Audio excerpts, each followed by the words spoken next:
strokes over the edge like this, and you can put a keen cutting edge on it. If you have a dull knife or a dull pair of scissors, an old sickle or a scythe, a lawnmower, cleaver, an axe, there's a tool that will really put an edge on the knife so the knife will really cut for you. I just want to give you an idea of how sharp that knife really is when you sharpen it with that stone. Ladies, I've seen some of you try to open up cans. Now, there's a can of Campbell's baked beans. I've seen ladies open up a can and you poke a hole in it, go around the top, hippity-hop, and your finger slips. Let me show you a real proposition. Look, lay it on the can, lift up the safety, and turn the key. That locks itself on the can, no harder than you were winding up your watch.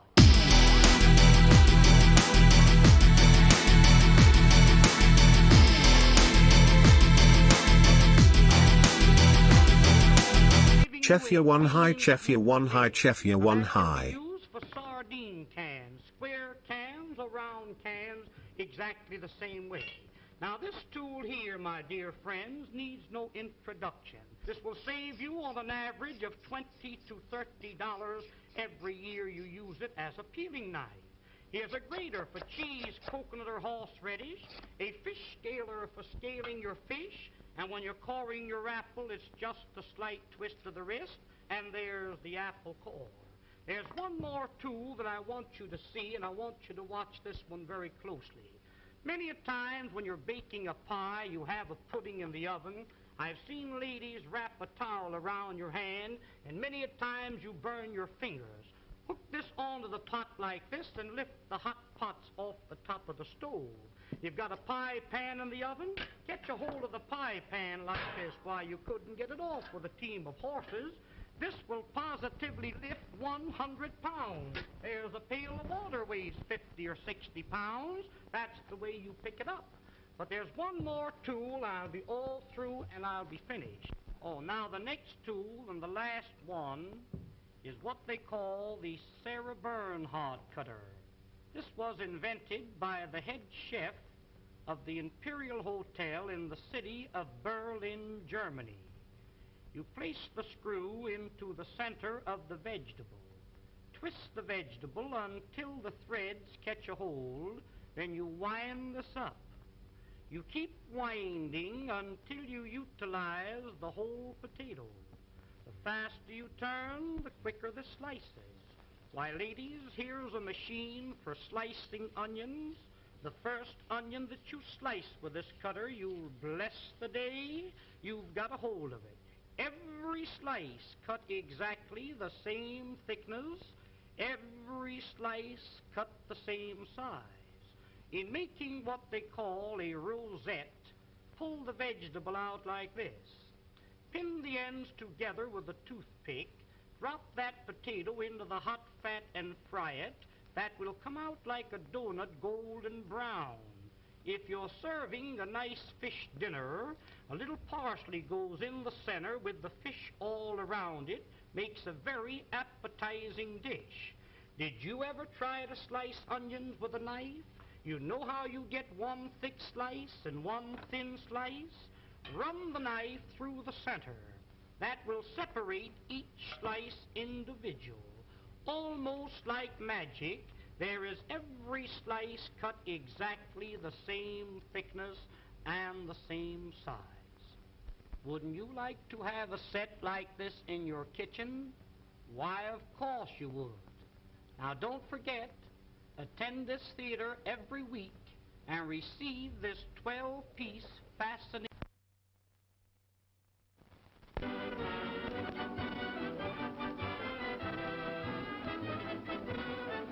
Ladies and gentlemen, the management of this theater takes great pleasure in making this announcement. To each lady attending this theater each week, will receive absolutely free a fascinating 12-piece kitchen cutlery set, one piece each time. It is really interesting and amazing to know how you can prepare your meals in an appetizing and pleasing manner. There's an old saying, and a true one, that what is pleasing to the eye is bound to be pleasing to the appetite. I'm going to demonstrate this set to you, and I want you to watch it very closely.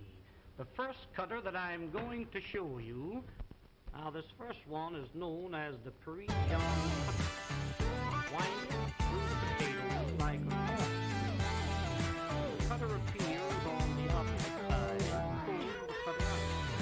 Place the handle in the center and twist it out. This is what they call a French curve. When you fry these, they come out like donuts, nice and brown. Serve them with your steaks or cocktails. Unwind it, there's two curls of the one potato.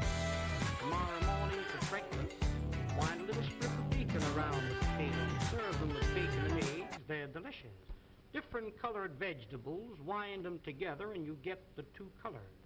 Here's a little trick cut. Split the curl halfway through the center. If you're making a shrimp salad and you happen to run short of shrimp, mix these in with the regular shrimp. On my word, you couldn't tell the difference until you start to eat 'em. Now the rest of the potato, you stuff it. We'll call this a little chicken. We'll call this here some hamburger. You might have a little meat that's been laying in the ice box for a few days. Chop the meat up fine, season it highly, stuff it into the center of the potato and bake them with the skins on. When they're done, cut them in two. Serve them on the half shell, just like that. Serve them in slices when company calls. The more company you have, the thinner you cut the slices. If your mother-in-law calls, give her a beak piece like that. Now the second tool in the set is known as the garnishing knife. Everything you cut with this must come out fancy. Watch this, please. You cut down, you turn the potato, and then you cut through the edge. First one way, and then the other. Sweet potatoes cut like this. Drop them into a little batter of pancake flour and fry them. When they're golden brown, sprinkle molasses on them. Serve them with strips of bacon for breakfast while they're delicious. Here's beets, you pickle them, and carrots, you steam or cream them. In making the original French fried potato, cut them in thick slices. Put them one on top of each other. Cross-cut the slices, and you'll never eat a French fry any other way. The potatoes cut like this will not absorb the fat because they're garnished around. Pineapples cut for your pineapple and cheese salad, cut them the same way. Here is one, and this is a dandy. Cuts any thickness or any size. Open it for a thick slice, close to the top for a thin slice. Saratoga chips, you can make them for 3 or 4 pennies a pound. Just pull the blade towards you like this. If you want the slices thicker than this, open the blade, there's a thick slice. Shoestrings for your Friday fish dinner, cut them down like this. Chop them up for your vegetable soup. What this knife is really intended for is for cutting the cabbage. You know the old-fashioned board, how you rip and tear, sometimes nipping the ends off your fingers. Lay it flat and pull it lightly towards you over the cabbage. The weight of the knife across the cabbage is all that's necessary. Why, ladies, when you get slaw cut as fine as this, you'll certainly appreciate eating it. The crowning feature of the set is the cutter that I'm going to show you now. This is known as the Champine Vegetable Mincing Knife and Noodle Cutter. Now, when you want to make some real fine noodles at home, you roll the dough out like this. Dip this into a little flour so it doesn't stick to the dough, and as you roll it over the dough, that will cut the noodles in long strips, 10 at a time. Did you ever try to chop up a little nuts for cake? Well, I've seen ladies chop nuts and the nuts land up on the ceiling. Sometimes you chop the ends off your fingers.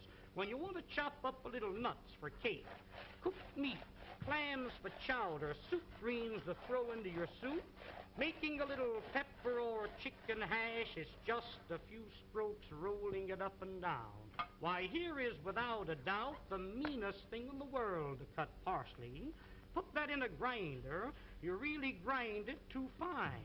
This machine, instead of crushing the parsley, cuts it quick, clean, and dry, leaving every bit of the juice and every bit of the flavor. Now, to clean this machine, you press the button. Rinse it out in a little water. When you're through using it, hang it up and let it dry.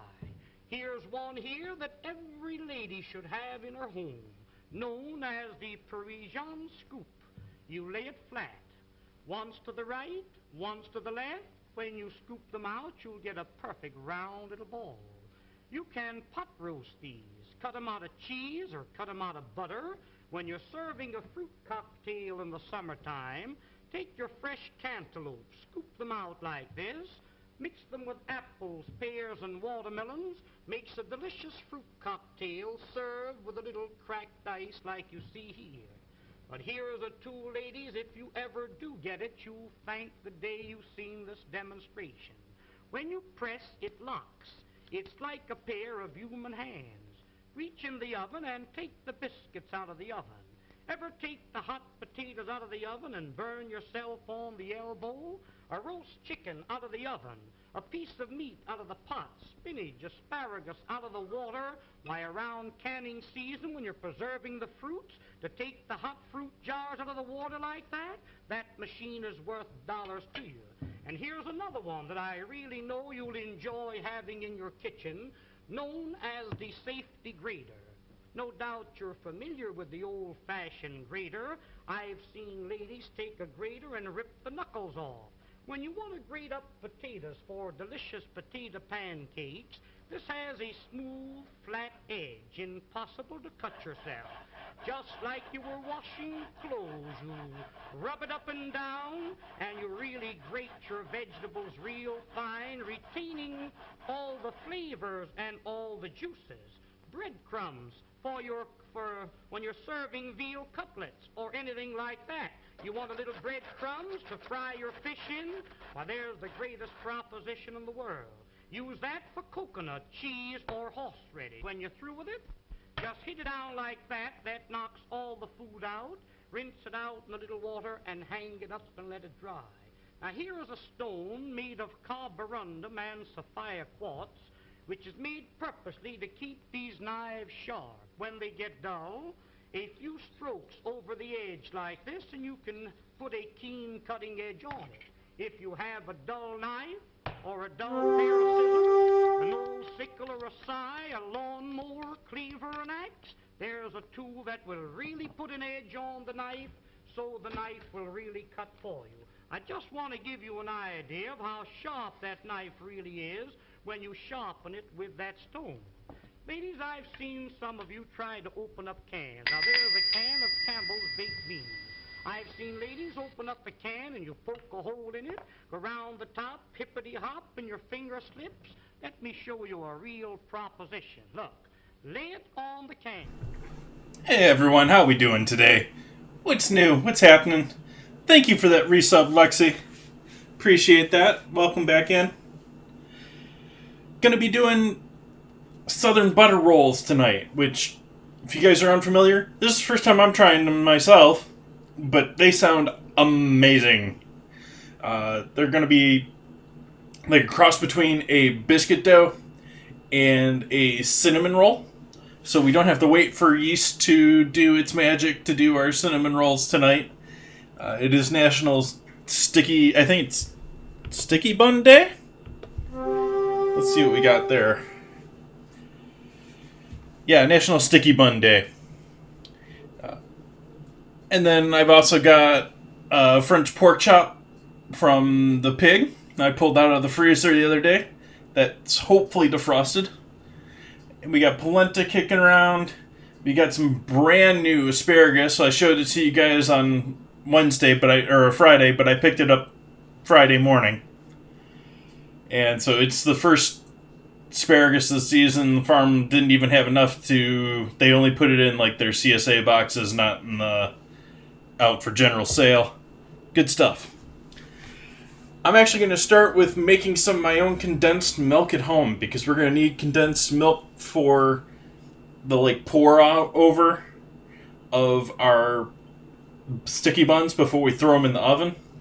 And I forgot to buy it, so I got enough milk. We're going to make some at home. And so we're going to start with stove here. We've got pan on the stove. We're going to need 2 cups of milk, whole milk.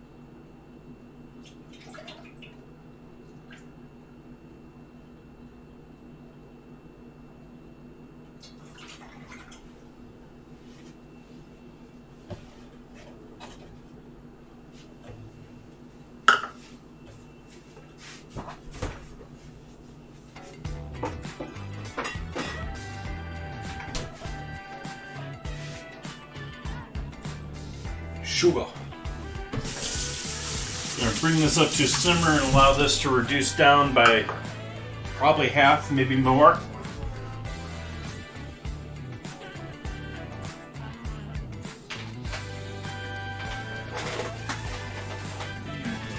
Down there, you should be up here.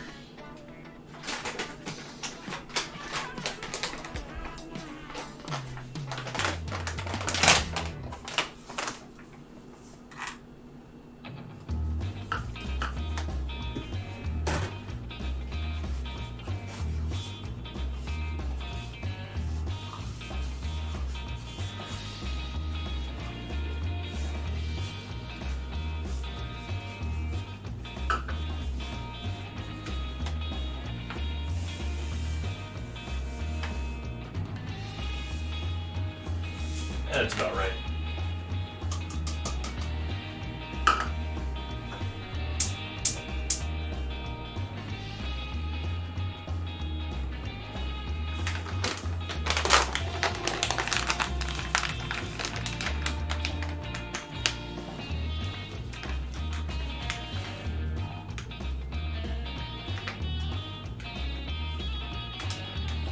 I had a productive morning and then just like absolutely crashed just before we started the stream here.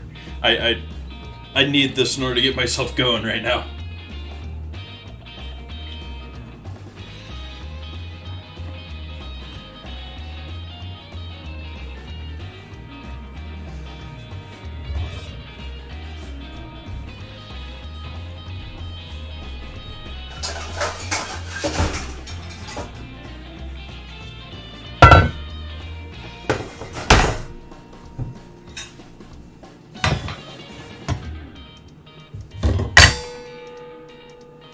No one guessed freeze.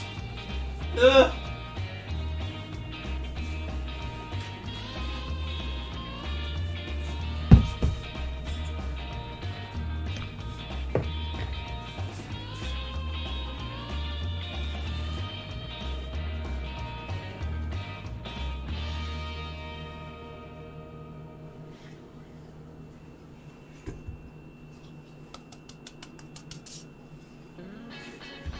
I think it's 3 cups here.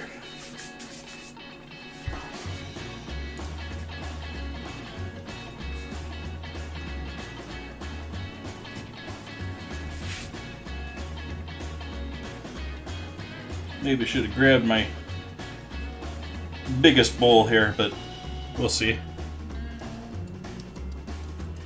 I'll switch over to the board here. That is going to simmer on the stove there for about 30 minutes. Well, once it comes to a simmer, but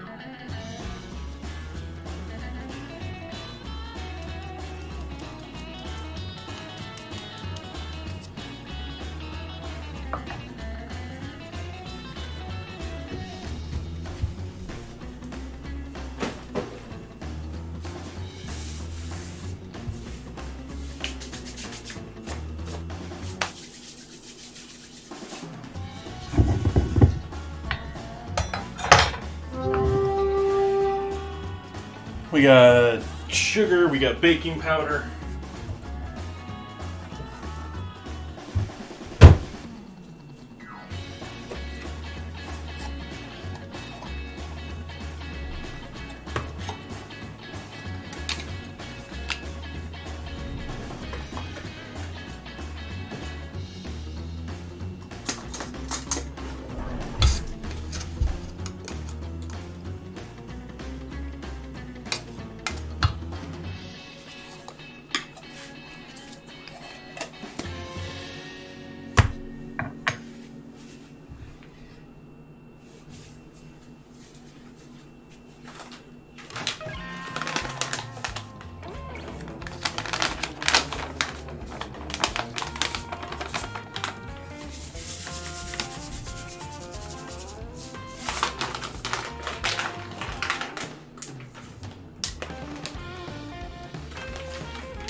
some exact measuring going on here tonight.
Cut all this butter in until it's in small little bits.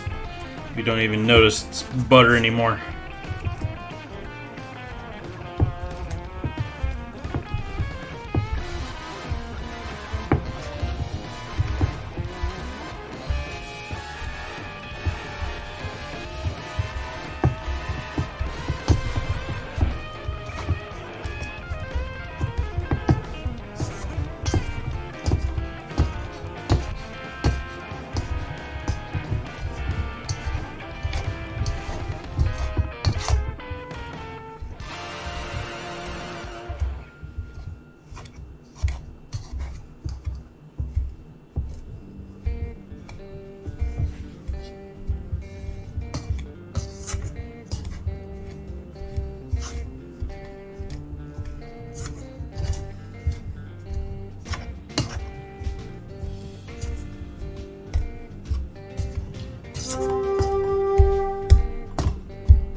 Okay.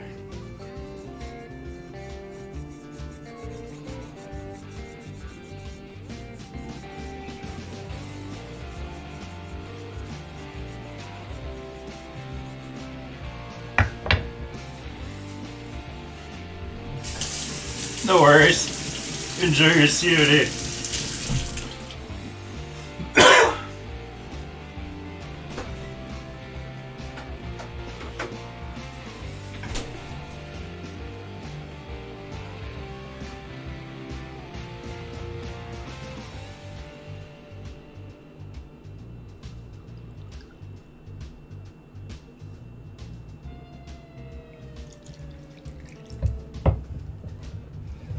I'm actually going to add a little buttermilk powder in here too. Give us that tang.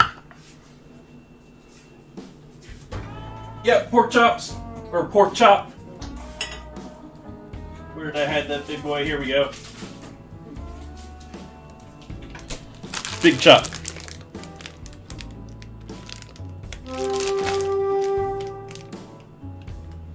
With the bone.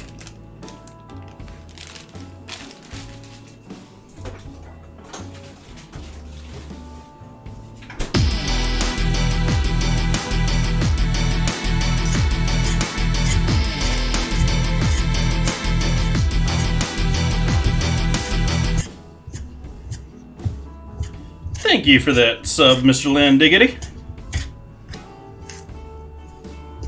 Appreciate that. Oh, thank you for that gift sub, Lexi. Appreciate that.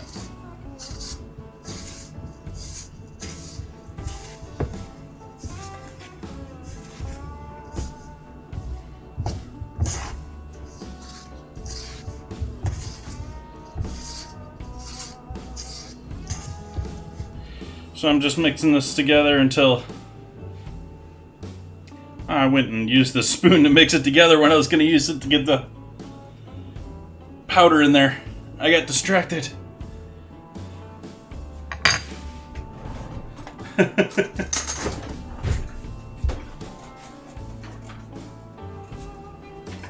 Again, this is just buttermilk powder.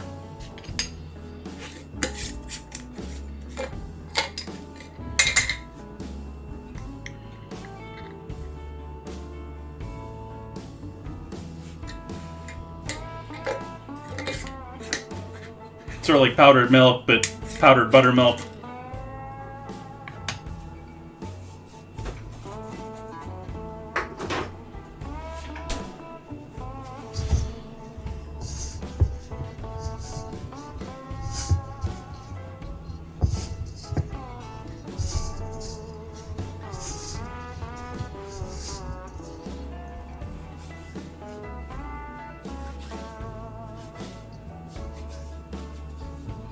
And I think I'm going to allow this to rest here a little bit. I'm going to put some plastic wrap over the top of it. Let's make sure it comes together in a dough here first. But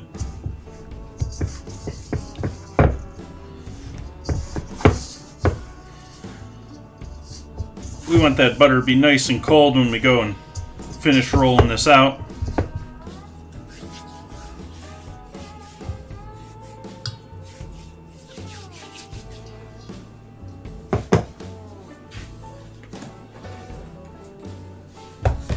Hey, car guy.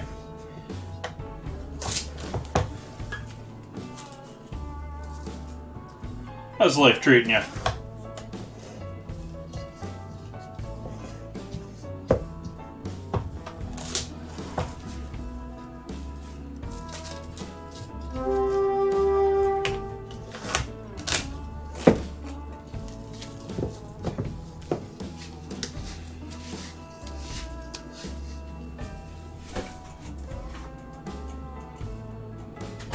Making room on the top shelf.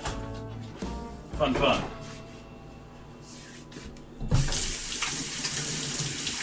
Let's see how that milk is doing back here. Still not quite up to simmer. I'm gonna give that a slight bump up in flame. Should be able to boil at that flame. Before it was just under.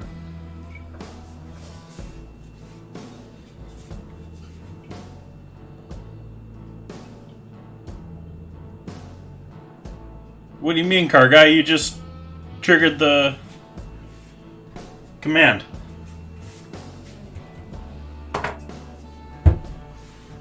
Oh, you mean the coming soon section down below? That's now been switched for the Google Calendar. And so you can add my calendar to your Google Calendar, or you can click on that link in my About Me section there for the Google. It should just pop it up as a website. And it still has everything in there coming up. That way I don't have to enter it in a ton of different places. And it also gives you guys a countdown to my next stream. We got our first battle coming up here, so we'll do our run first ad.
In fact, you'll even be able to see even more in the calendar there because you have all the ones that I've planned, which is closer to like 2 months of upcoming dates rather than just a week or a couple of weeks.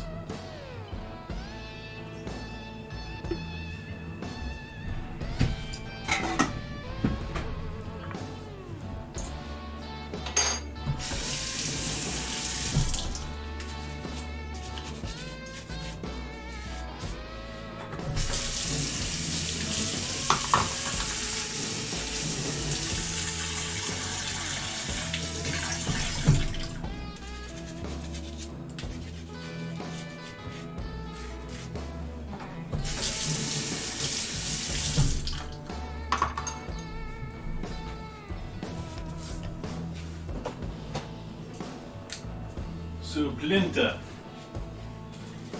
Is that what this is? I think this is cornmeal. It looks a little heavy for polenta. Let's see. Oh, it is. What else we got down here? This seems much finer.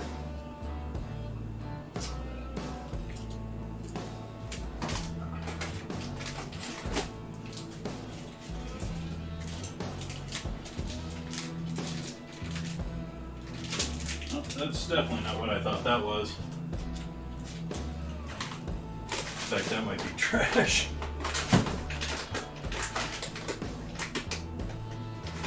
There it is.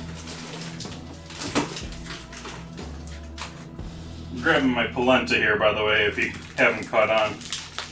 I'm looking what all we got here. I got a couple of different... Okay, this is cornmeal. So, there's our polenta stash.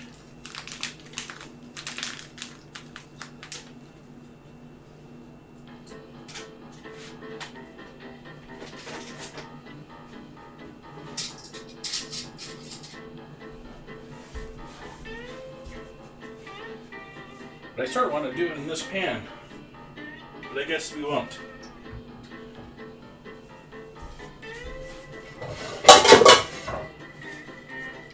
Use this guy instead. We're now up to a nice temp over here. I'm going to move this over here.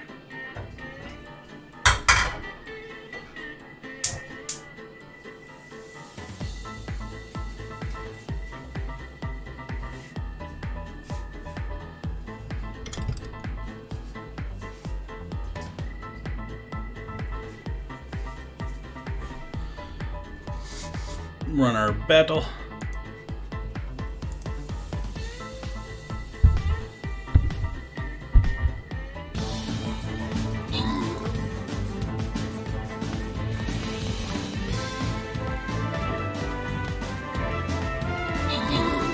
Wow, those rogues took that guy out.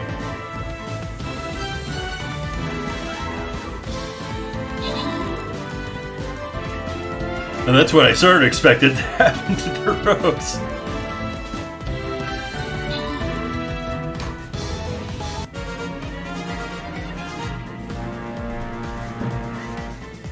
But I did expect a victory.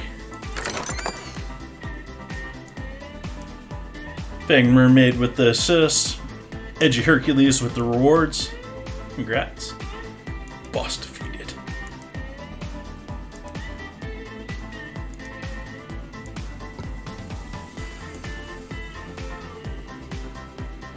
Let's see if we can't change that.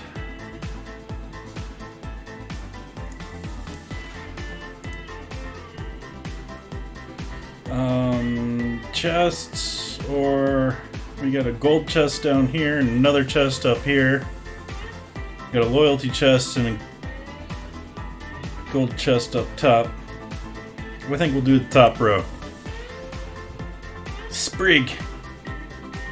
Oops, gotta start here.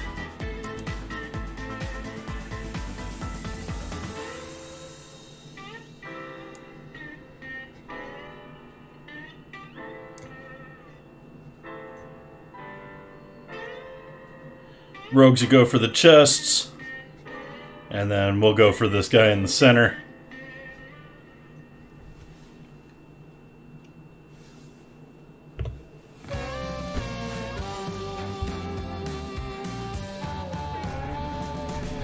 So one thing that this thing is still good for, the gasket on this thing is going. I like this sort of pull type one, but as you can see, with only a couple years of use, that gasket is pretty much blown out. But it does allow me to do fun projects like this and rice.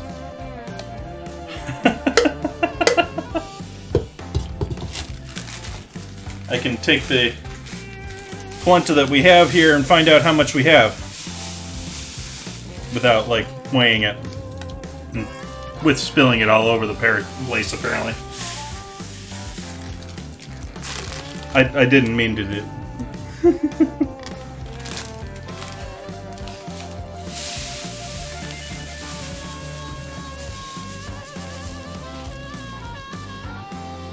Wow, that's more than I thought I had.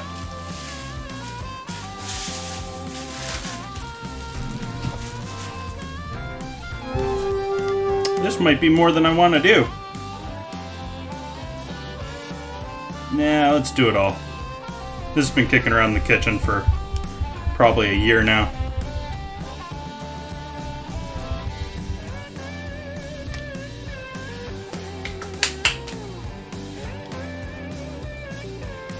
One 2/3 cup.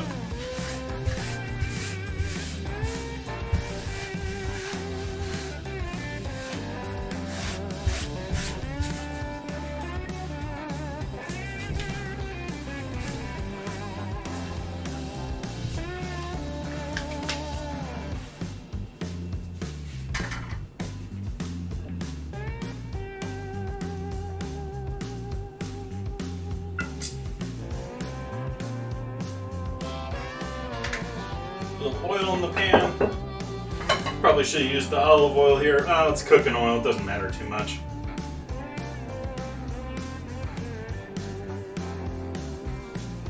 We finish this with olive oil or something nice, not with starting it with that.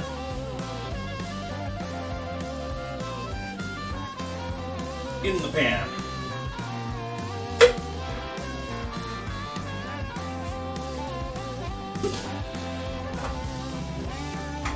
And sort of like peel off. Gonna start off by getting it going in the pan by itself. Add a little salt in there.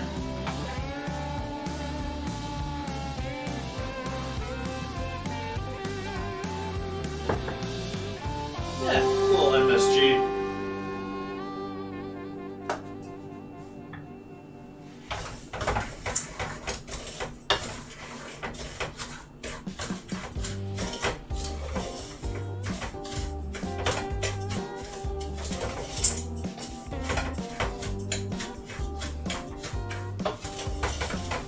Pan's noisy, it bounces around on because it's not flat on the bottom.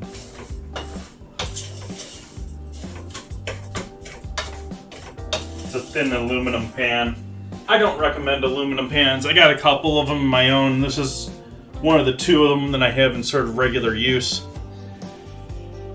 Yeah, aluminum is just a junk material to be cooking with. It gets warped over time, especially if you're using commercial ranges. And it's aluminum. Yeah. Welcome in, Zone Mobius. How are you this evening?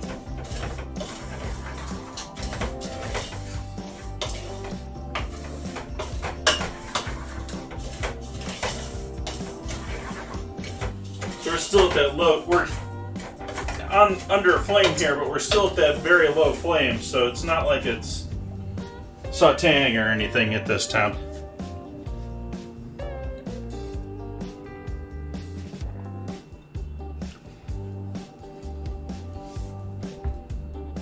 Nice. Well, sweetened was a good word to come up there because we're working on making some sweetened condensed milk of our own right here.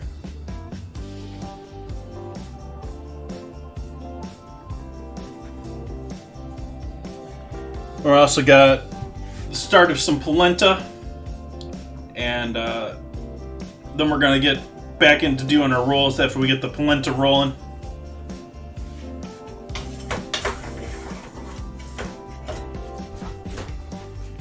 Use up the rest of that milk on our polenta here. do water for the rest. I don't have a ton of stock around right now. That's why on the 28th, I am doing a 12-hour stream and cooking chicken stock. Because I have at least 3 carcasses in the freezer. And a need for stock.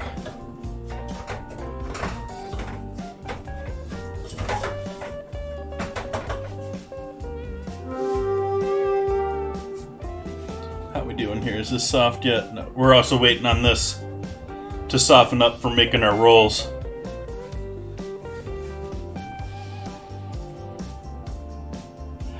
I'm gonna do a creamy style, although I do love hard polenta seared with some maple syrup like breakfast time. That's a good time. But we're gonna go a little more creamy tonight, or soft.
Turn the heat up on this a little bit. We're venturing into, say, very low and slow searing temps. Slightly above a boil and temp. And this should be just slightly under a boil and temp.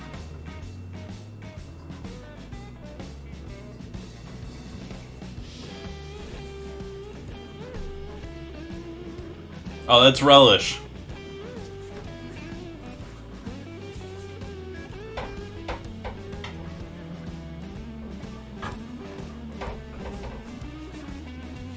I figured one out.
That should be just about perfect. Nice. We need 4 tablespoons of butter here for our so-called condensed milk.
You know, that's probably a good thing to use up a bunch of other stuff. I got some other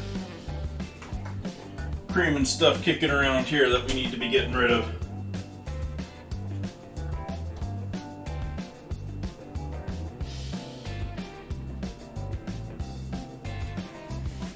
In fact, I think that's a little past done. But we can get rid of the rest of this half and half here.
Wobble, wobble, wobble, wobble, wobble, wobble. Pan goes back and forth, back and forth.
Amazing how much moisture this will just soak up. Looking nice and creamy now though. That'd be probably good just right now. We gotta hold this for a while. So we're gonna add a bit more water to it to allow that to cook out.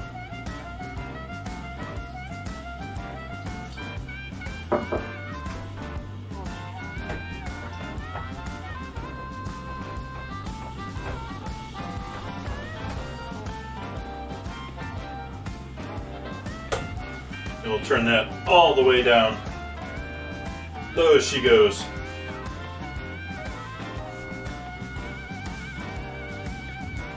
We go back to doing dough.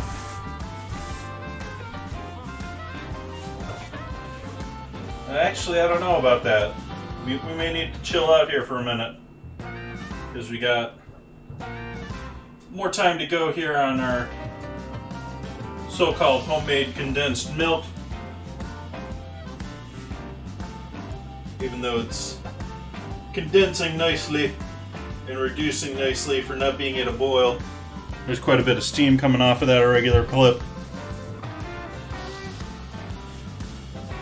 Our butter isn't quite there yet either. We'll give that another couple of minutes.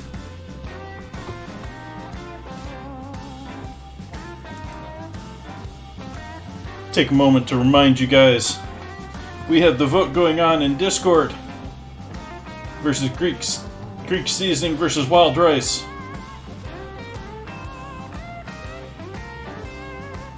we also have all of our other community stuff, our pet pictures and food pictures, where Obe was posting his chili and omelet and caramelized onion soup from last night with the salad, or on Friday. More of Obe's vegetarian eating. He's doing all very vegetarian foods this month of February. Caramel Sunday and Creole on Wednesday. Quinn made some homemade Snicker bars for Valentine's Day. That was quite good looking.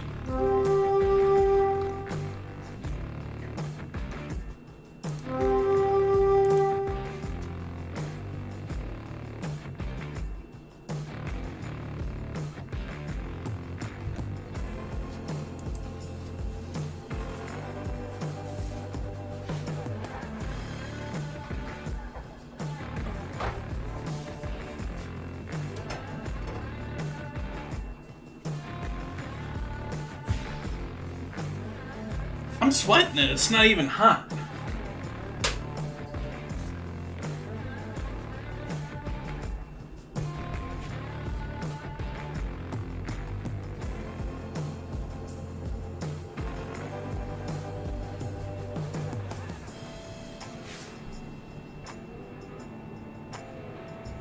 We're gonna have to bring the condensed milk over here, though, when we're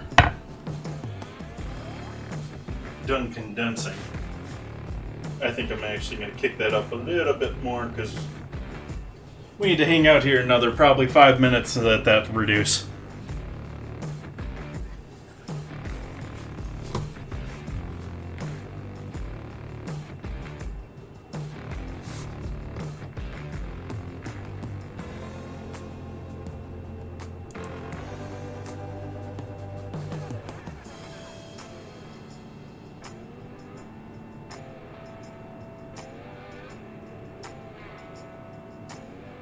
Come on, interwebs.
Another 9 minutes for you guys to get players on the field.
I think it's time for the trash for this guy.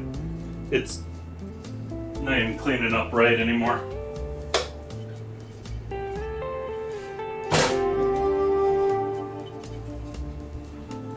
It's served a good life for, I don't know, probably a decade. I don't know how long I've had that thing. I've had it for a while.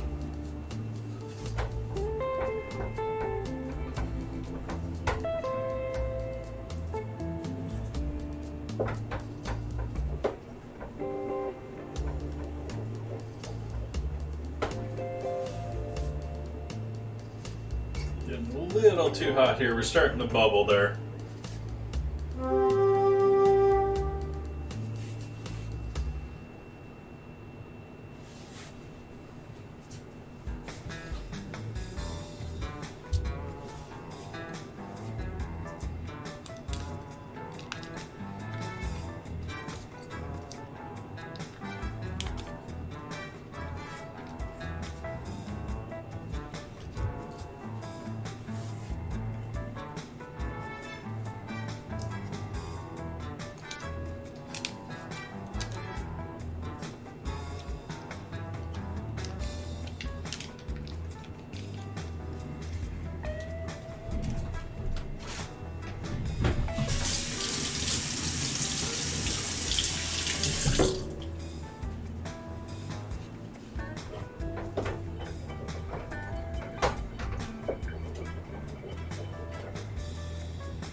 Gotta update the Patreon now. Just had another person join up.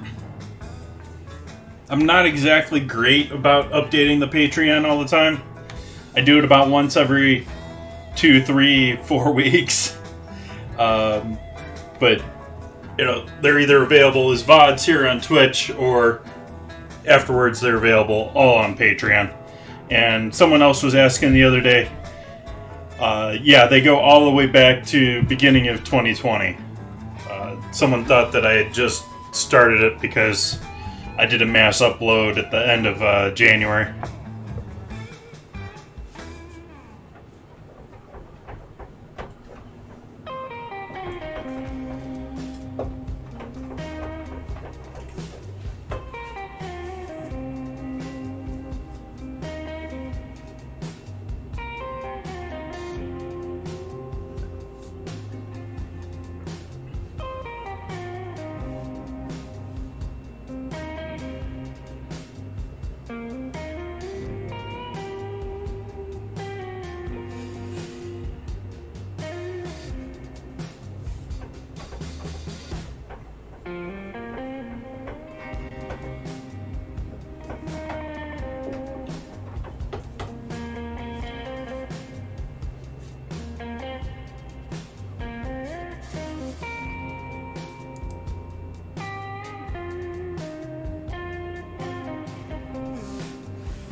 Laughing at Twitter.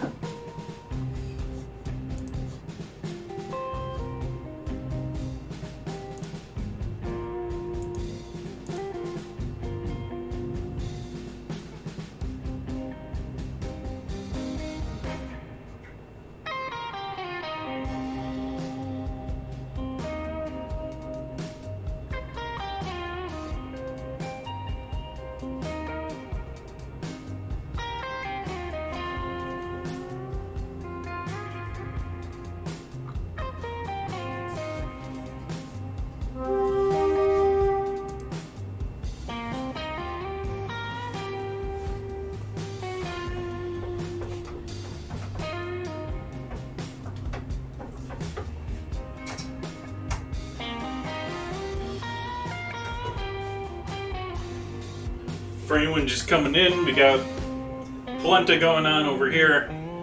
Pretty much set to go here. We're just hot holding this until we're ready for dinner.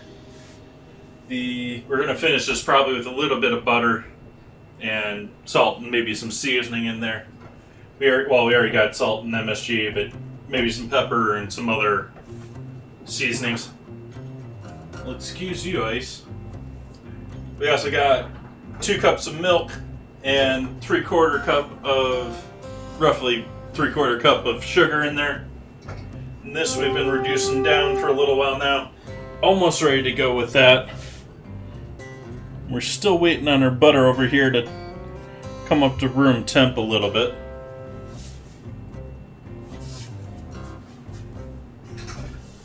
I guess what I could do with that though is put that in a separate bowl here, because we're going to mash that up with a bunch of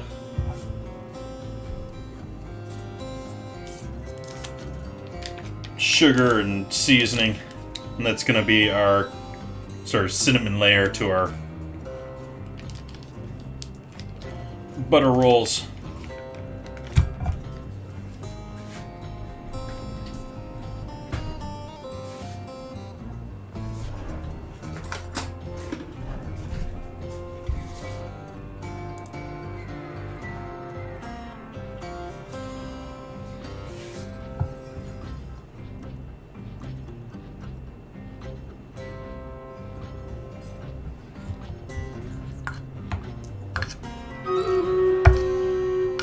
Awesome. So I'll run our ad.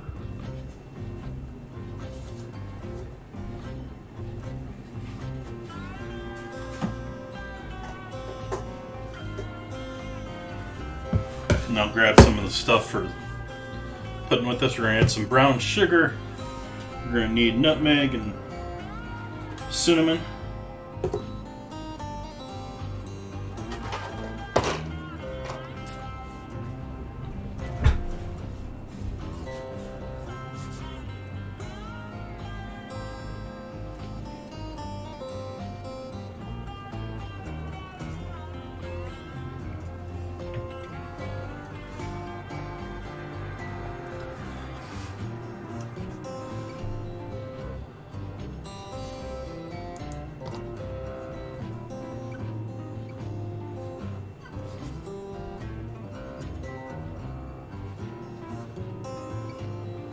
Man, a minute lasts forever when you're trying to pay attention to what it is.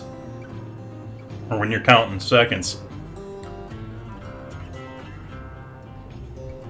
Alright, battle.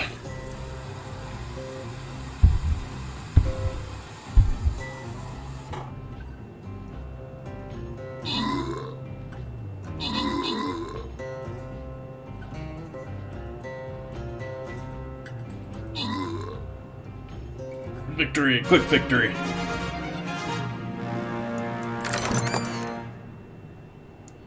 Edgy Hercules with all the kills. Edgy Hercules and Fang Mermaid with the scrolls. We're doing the topper out there, going after the chests and the loyalty chest. I'll put my guy down here in the corner like I normally do for these. And yeah, let you guys figure it out because I have no idea where anything's going to pop up. Take a quick look at here and see. I don't want anything in the store, I don't think. There's generally nothing in the store for captains. Actually, I'll take those. We'll skip the rest.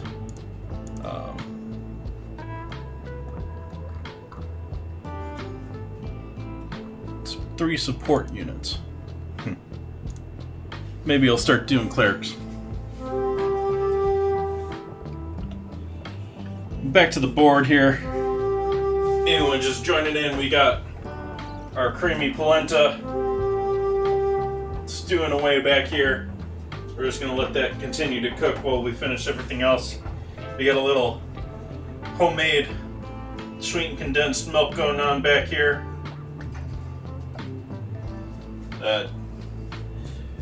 we're just going to finish up this filling for first. This filling's going to be for the inside of our sweet rolls, which are a little like a cinnamon roll here. So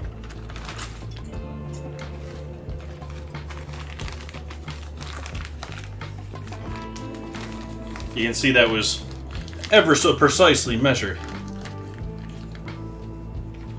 And it's because it's for the filling. It doesn't matter too much other than unless you go incredibly over. We'll add some cinnamon in there. I'm not going to be light about the cinnamon either.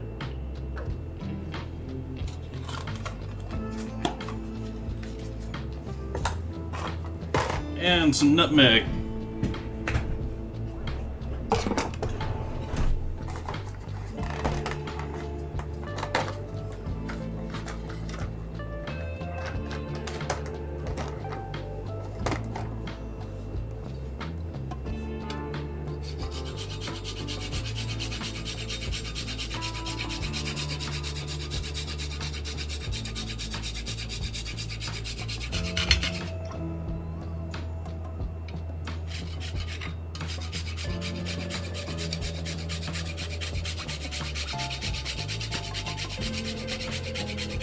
Love the smell of nutmeg. I say that every time I pull out nutmeg, but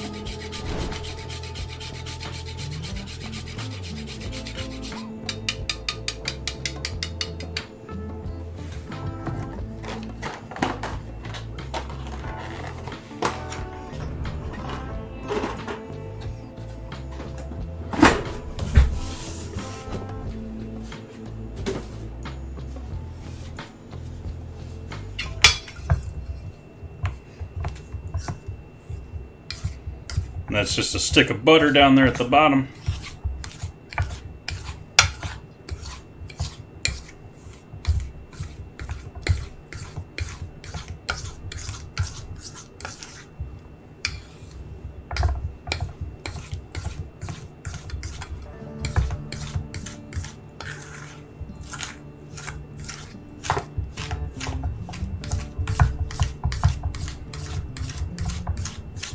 Partially mixing this to make sure that butter warms up too, because it's still not quite room temp. Use a little physical, mechanical warming here.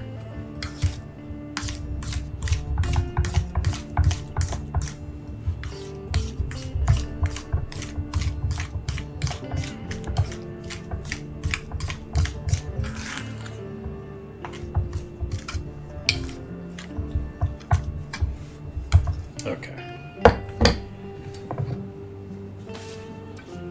Now we got our homemade condensed milk here.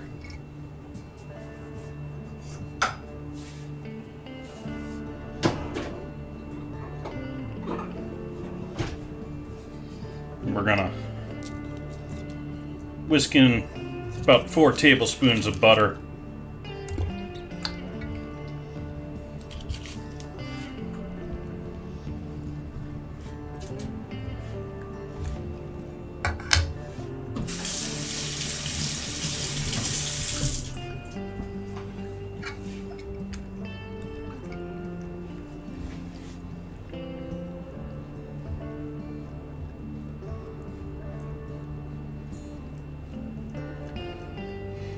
Butter's going to melt, but it's also going to cool this down.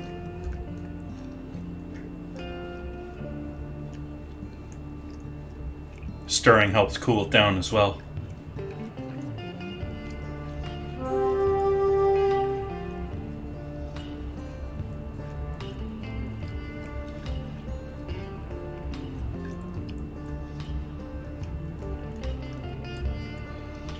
Yeah, I thought so too.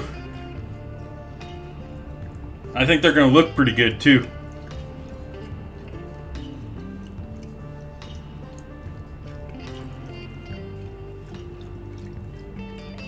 We need to get our oven going here. see, I think it's 350.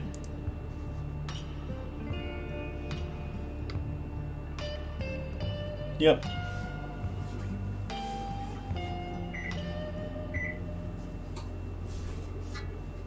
Welcome in, Night Wanderer. How are you tonight?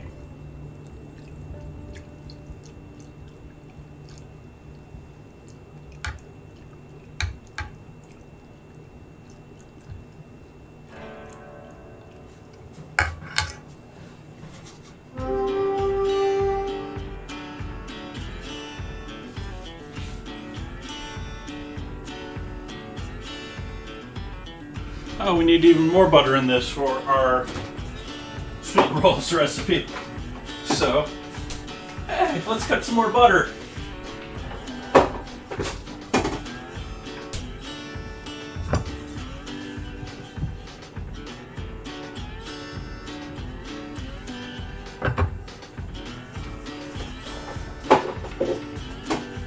These rolls better be good with them having now over 2 full sticks of butter in them.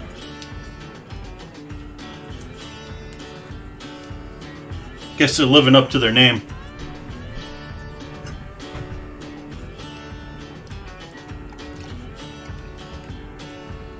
We're gonna add some powdered sugar to this as well.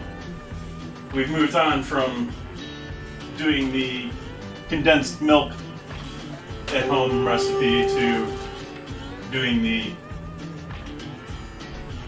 butter rolls pour over liquid, which I don't know what. I don't think I've seen another recipe that works like this other than maybe Japanese milk bread. It's sort of along that same line where basically we're going to pour this hot milk liquid mixture over our bread versus when you do, I forget the proper term for tangjong, something along that line method. You actually cook a little of the flour in milk to help break it down. I think that's what is going to go on here. This liquid is going to be warm and poured over our rolls, and they're going to be sort of swimming in this liquid when it starts. And we put them in the oven, and I think it's going to cook the outsides of them a little bit, and we'll see. But I think it's going to result in, even though we're doing like a biscuit dough dough, I think it's going to be a lot lighter than your typical biscuit.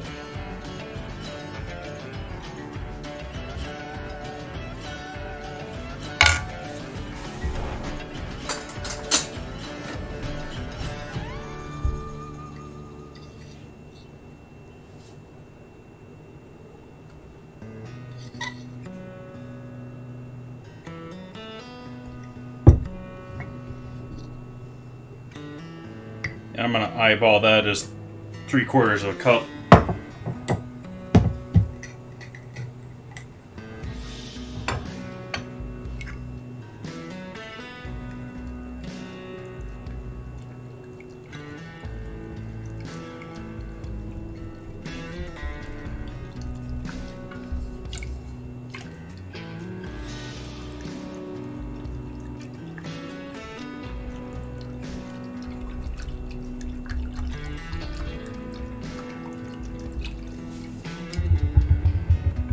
And back on the heat, just to stay warm for pouring over our rolls when they're done.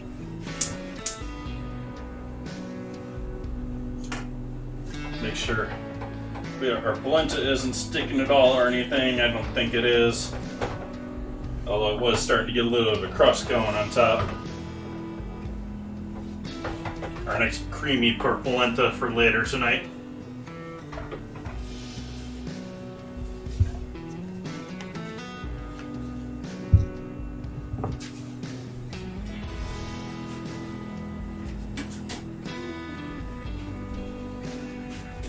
Pull our roll dough back out here.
hoping to only book fold this a couple of times here in order to get it all in a nice square form.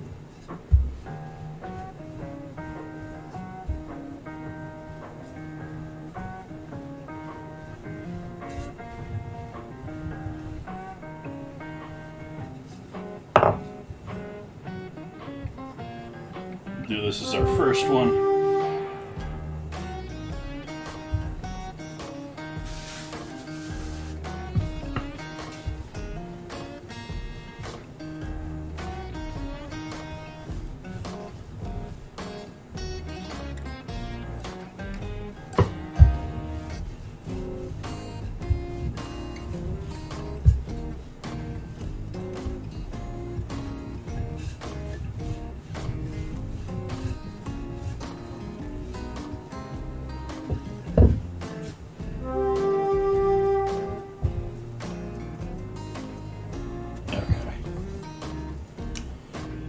A little more flour.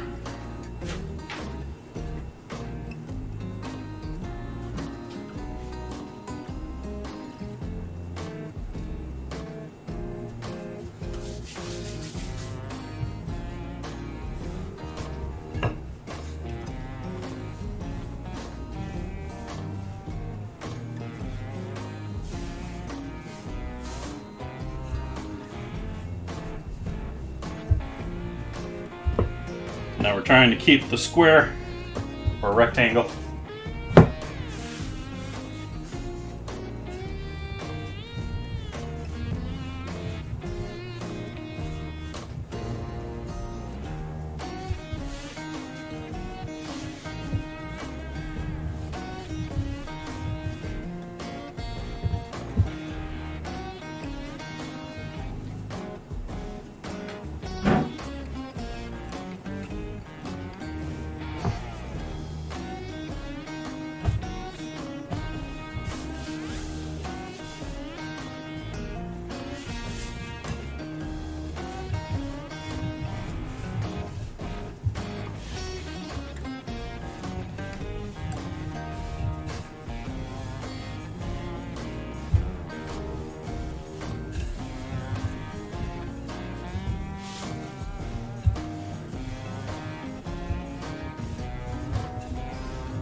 Okay, so I think I'm going to stop there at our filling.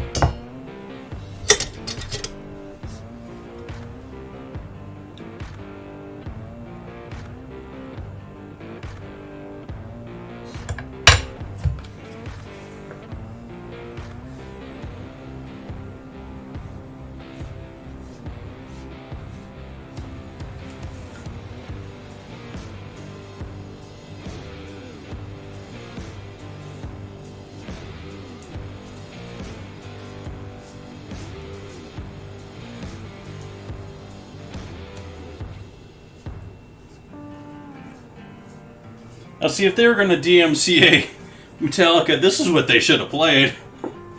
There's even harder stuff on this.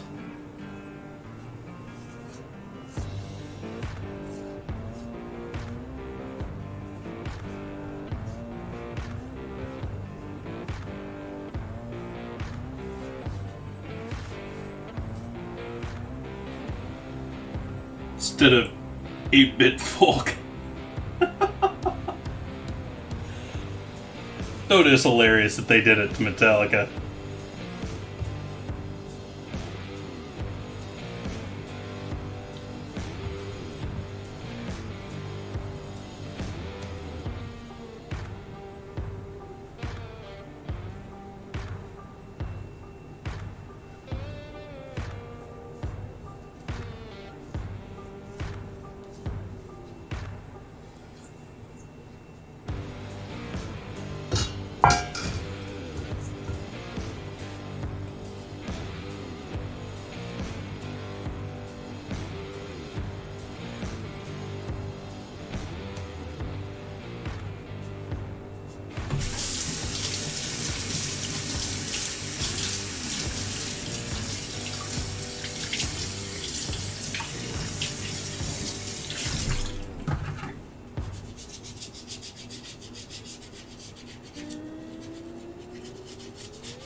these out of the way.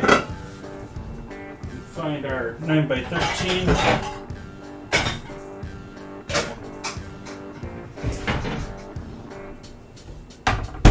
Oh hey, more butter!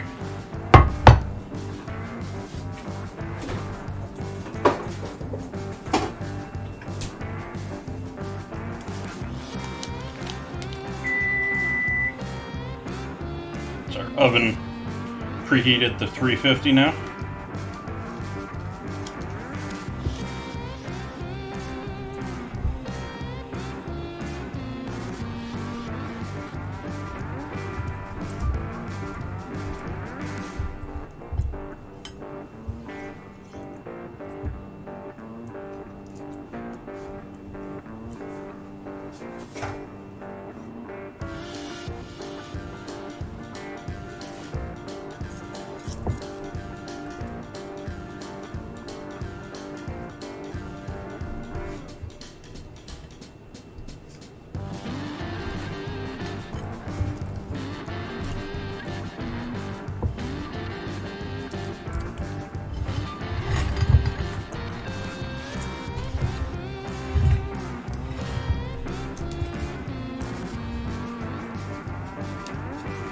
I just get to throw this right back in the fridge because I live at home.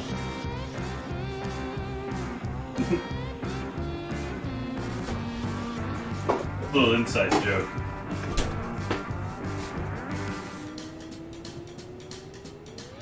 And then we carefully roll our dough into rolls.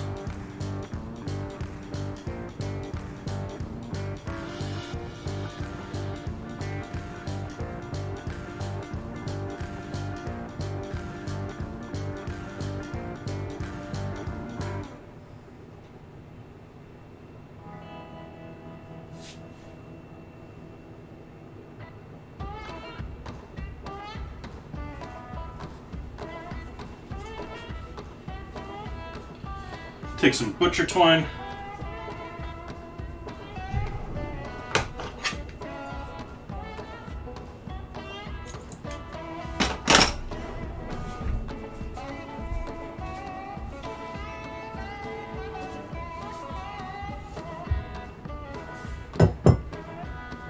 See if we can't transfer this over here.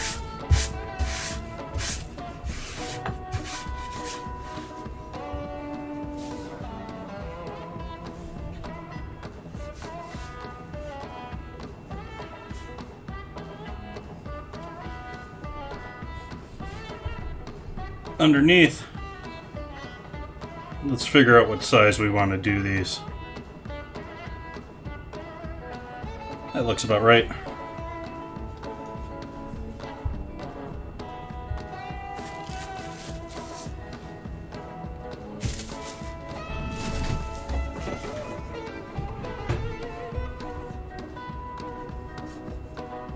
The reason I use the twine is if you cut this, when you go with the knife, it's going to smash this first couple of layers as you go down.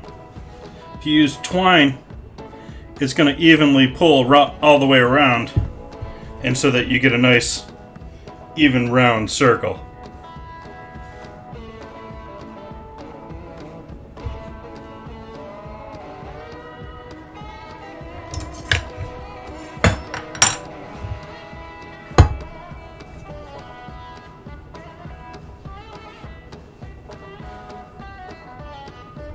Might need to go a little smaller on these.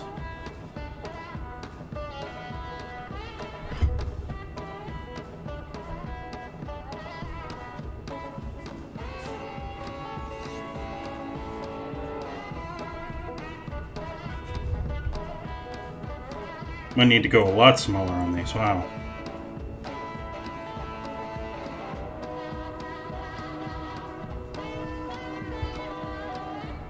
So we need about 4 this direction according to the recipe, and 3 the other way. That ain't enough. These things got to be like an inch.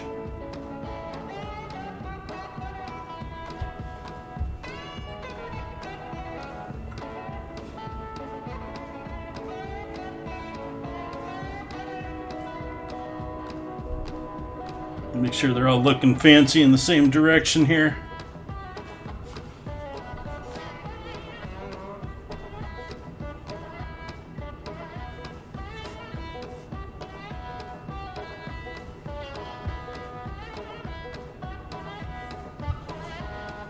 Yep, I'm gonna be lucky to fill out this pan at this rate.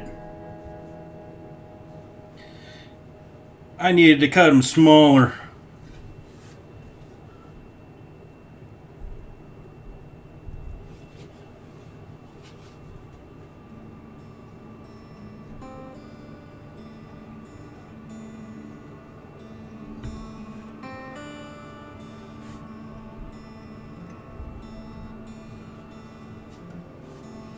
We're going to cut you into two.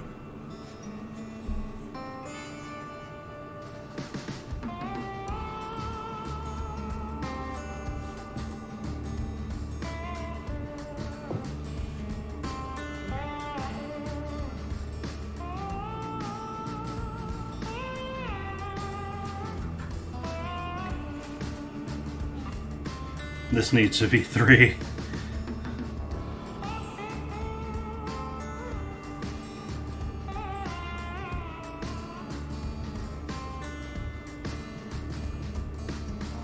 Yeah, that's going to be stretching things a little bit here. Oh well.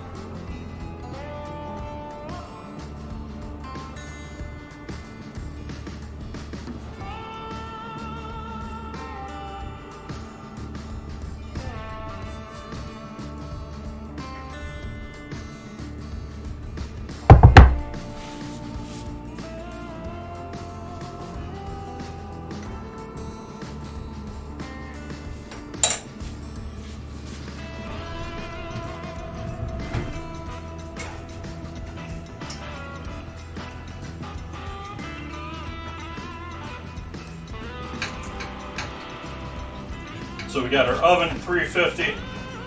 We got our warm condensed milk liquid, which we're going to make sure and get all that good sugar off the sides here before we pour that over the top.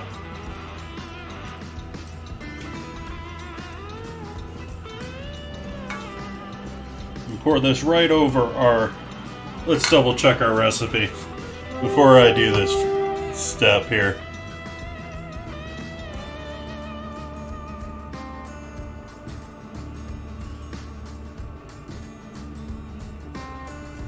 Yep.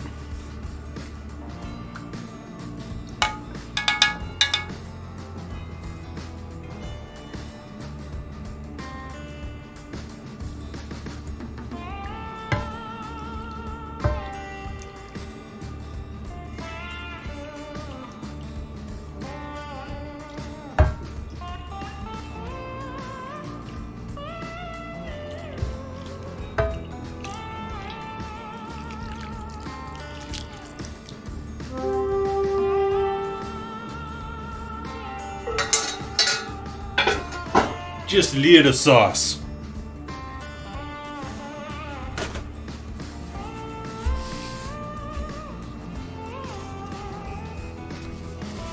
And into the oven.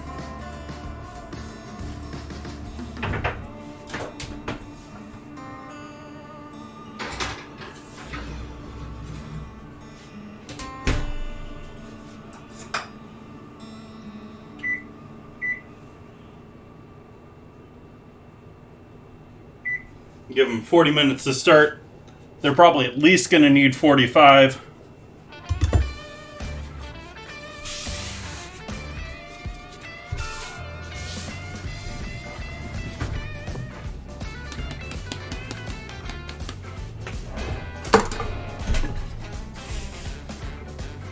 Do a little cleanup here. We'll get into doing pork.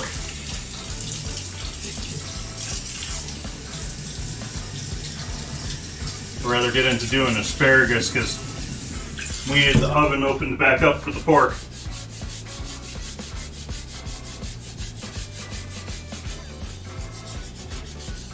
Just to make sure we got our thick boy cooked all the way through tonight. Because that is a big French chop.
Battle's ready. Do our 1 minute ad while I'm doing some dishes here.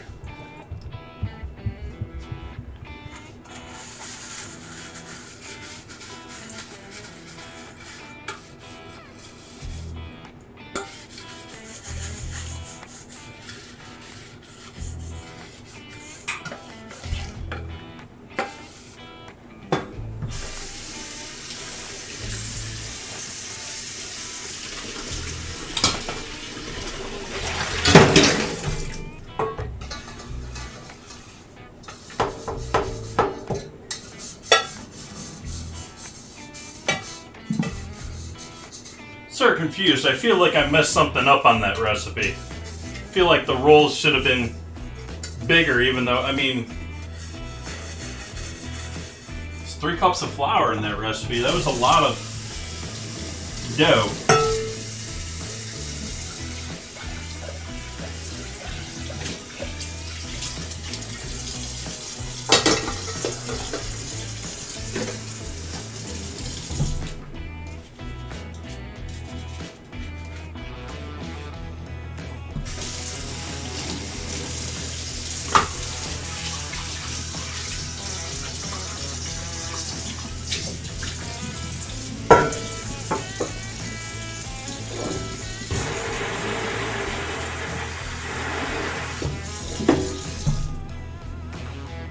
We'll run our battle.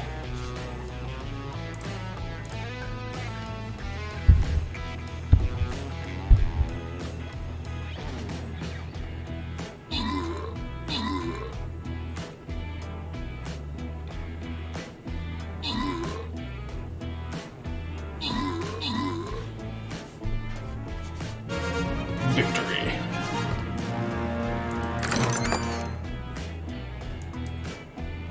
Congrats, Edgy Hercules on the rewards. Zim Mobius with the kills. Fang Mermaid with the assists. We're going to do the chest battle, so we're going up top.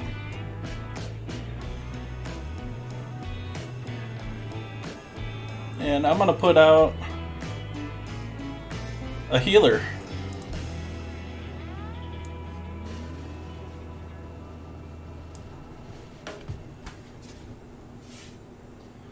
Go back to finishing up these couple of dishes here.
I can already smell that sugar going down there. It's got me a little worried.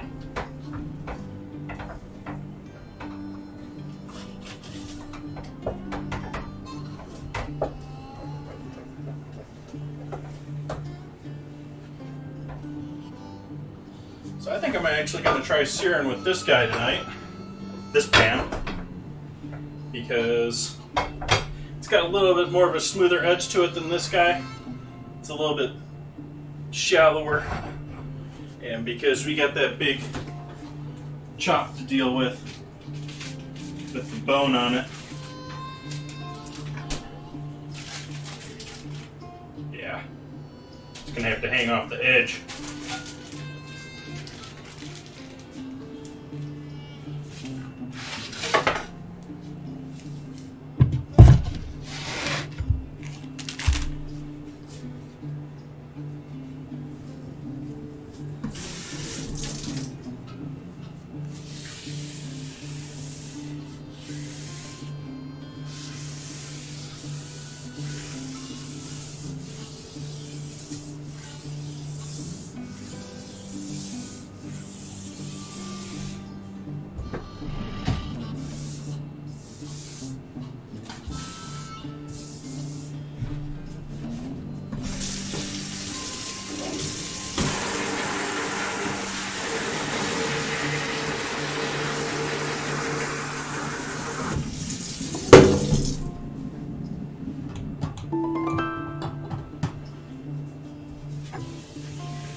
Let's see how defrosted this is.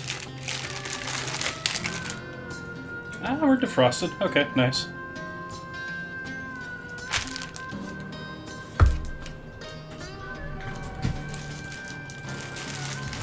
Be right back. I'm gonna toss this out. In the real trash.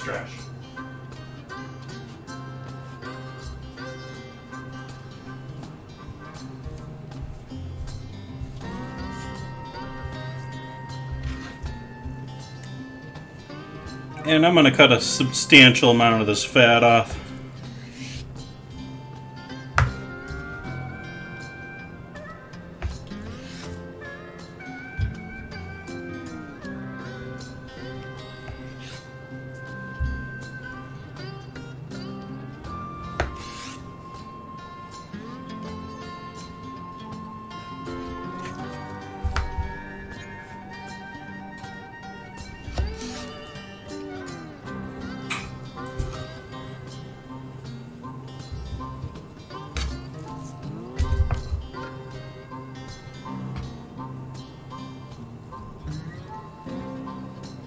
Okay.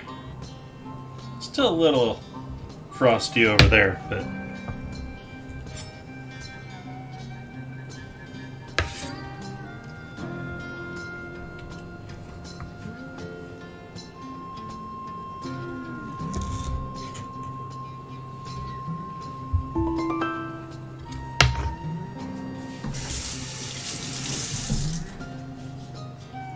So we'll start heating this pan up. We'll throw a couple of the pieces of lard in there.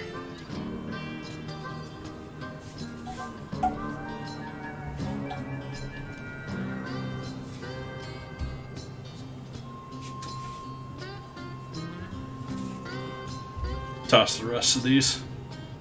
I'm not going to worry about cleaning up the bone all pretty. If you want to French that out, you can.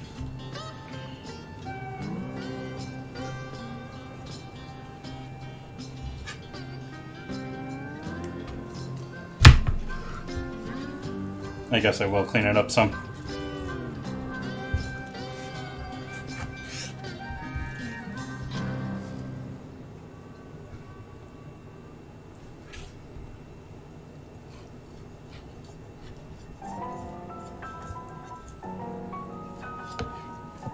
Realizing I'm not going to give this much heat other than the oven. I do want to clean it up a little bit.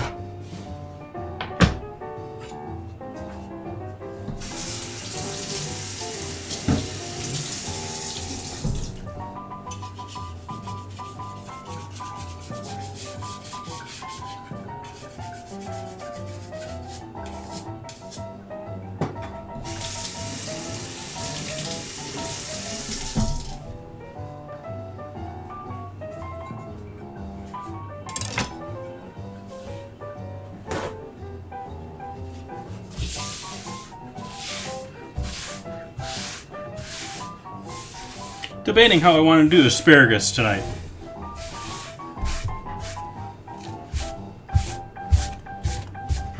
And I'm going to have to get them out here first.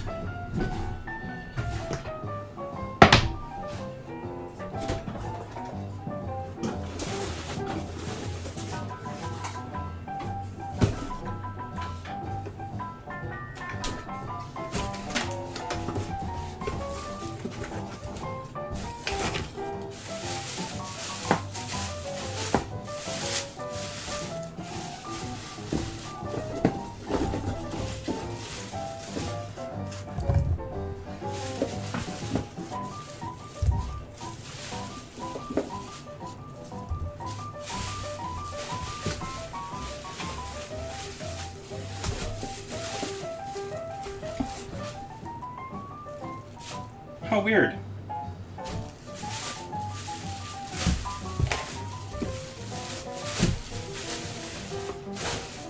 Oh well.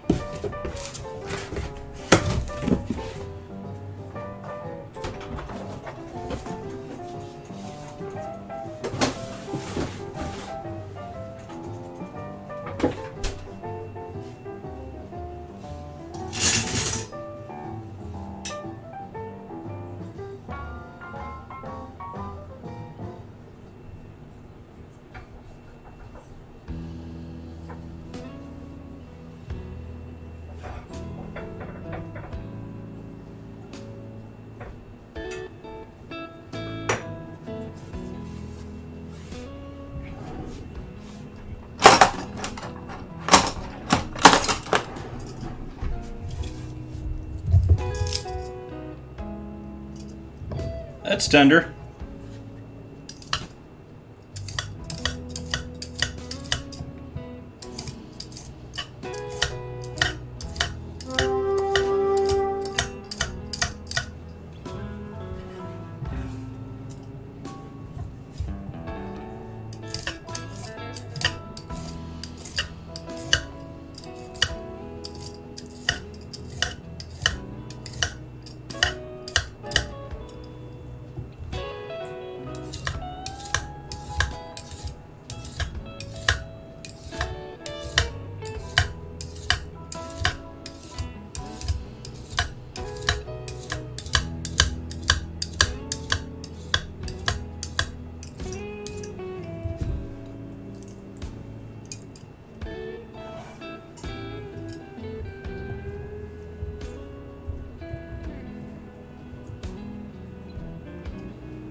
Not the sharpest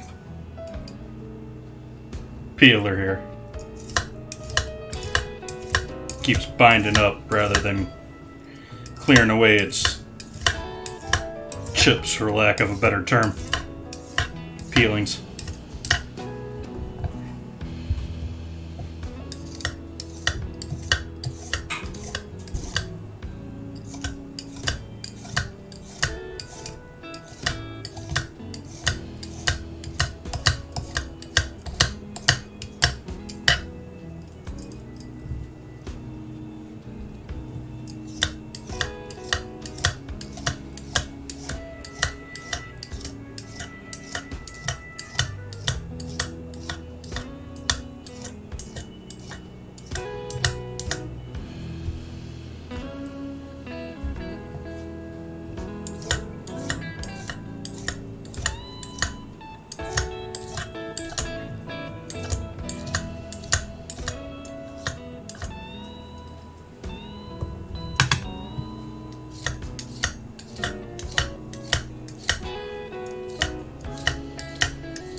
The heck is that fanged mermaid?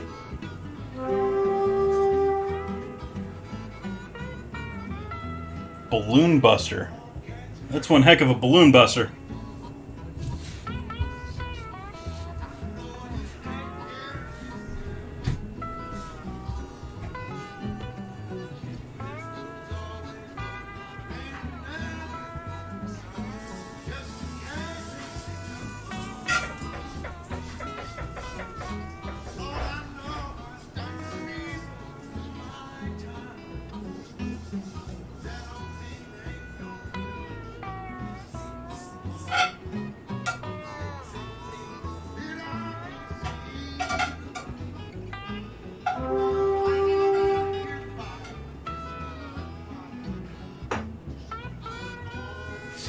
Dent is looking over here.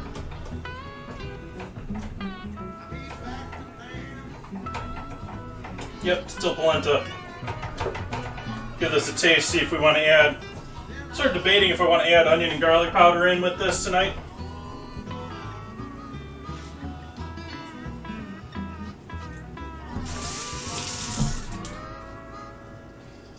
Can actually do some actual fresh corn in there, but I think we're just going to do some onion powder.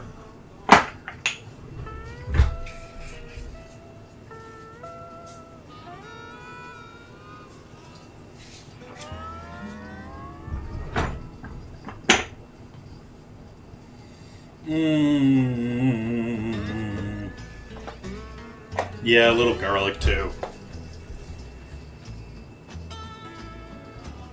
Gotta remind myself every time I pull out this garlic.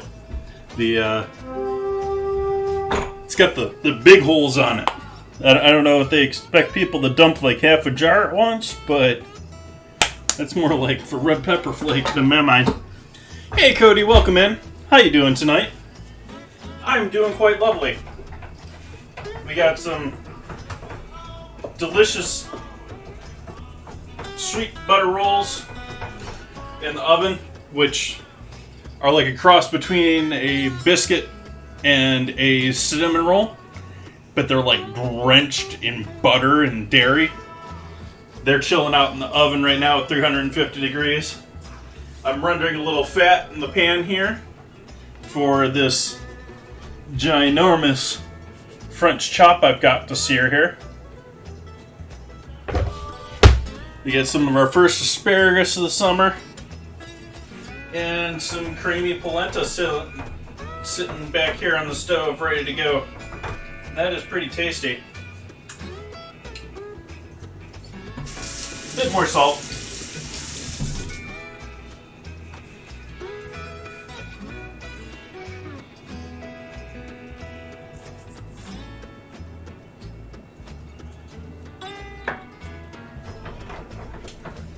I haven't given that any pepper either, so let's do a little cracked pepper in there.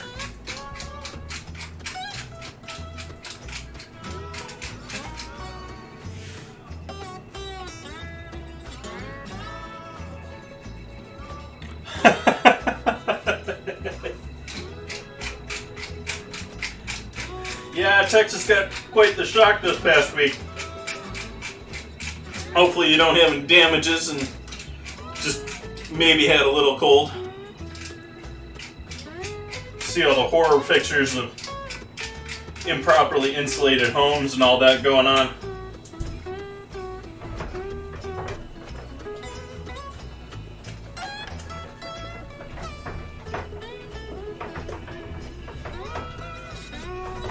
Add a touch more water to that, since it's going to have to chill out here a little bit longer.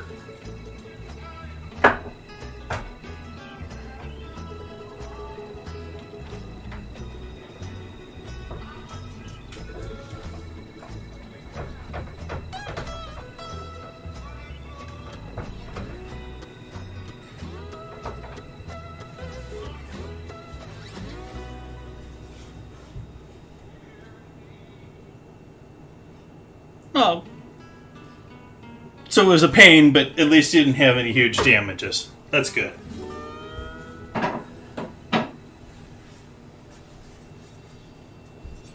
Yeah, I was saying, I don't know if that was Wednesday or Friday, that I was bitching and moaning when it came to being 90 degrees here and smoky out, so I couldn't open any windows. But I think I'll take that over freezing weather and no electricity. Or the bills that people are getting now, too. Because they had variable rate service.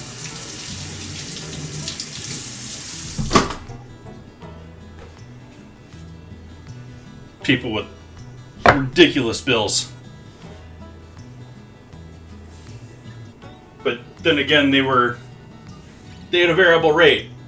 They were buying things dirt cheap as they could to begin with. So it's sort of like, yeah, student debt and things like that are holding America back and people back, but at the same time, they signed on the dotted line.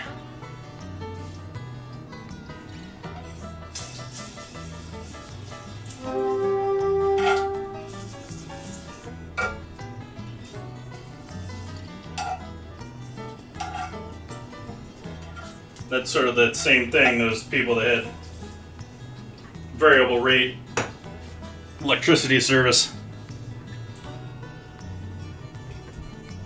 Nice, nice.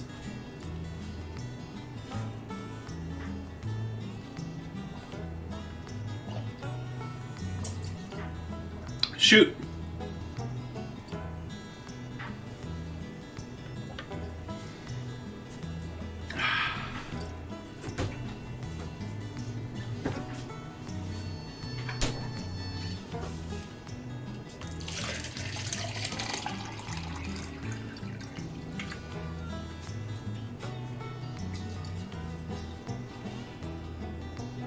Really? Maybe I should take that word out. I guess it isn't Earth.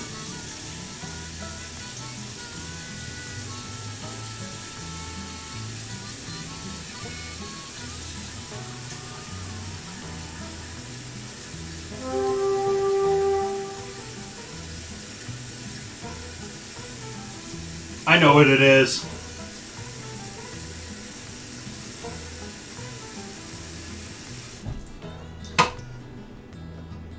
There you go.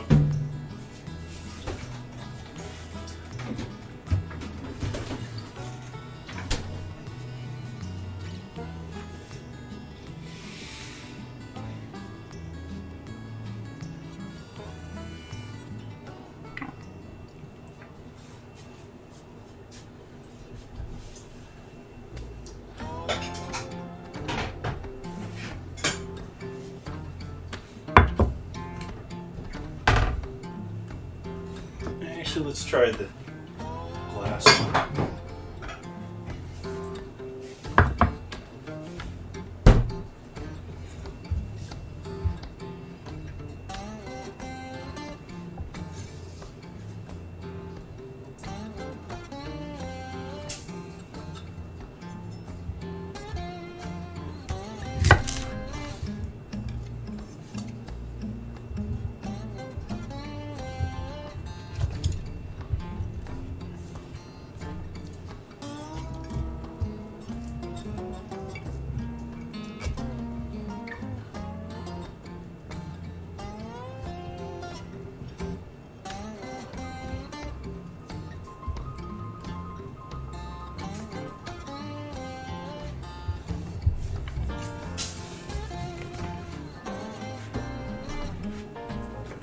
Hey, Suki!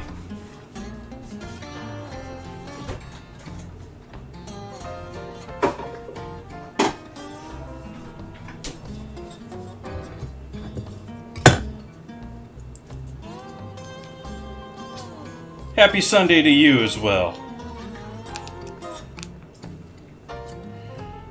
We're using lots of butter tonight.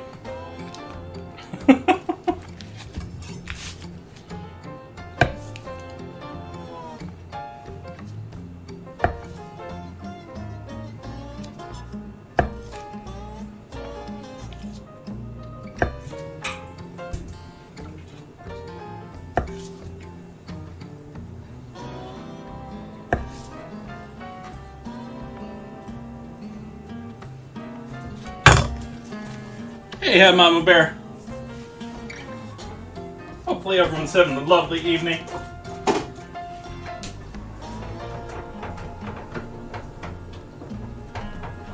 We got polenta on the stove. I'm rendering some fat for this enormous French chop. Got some asparagus here that I trimmed, put some butter on. We're going to add some salt and pepper. We're going to toss this in the oven when we throw the pork chop in there.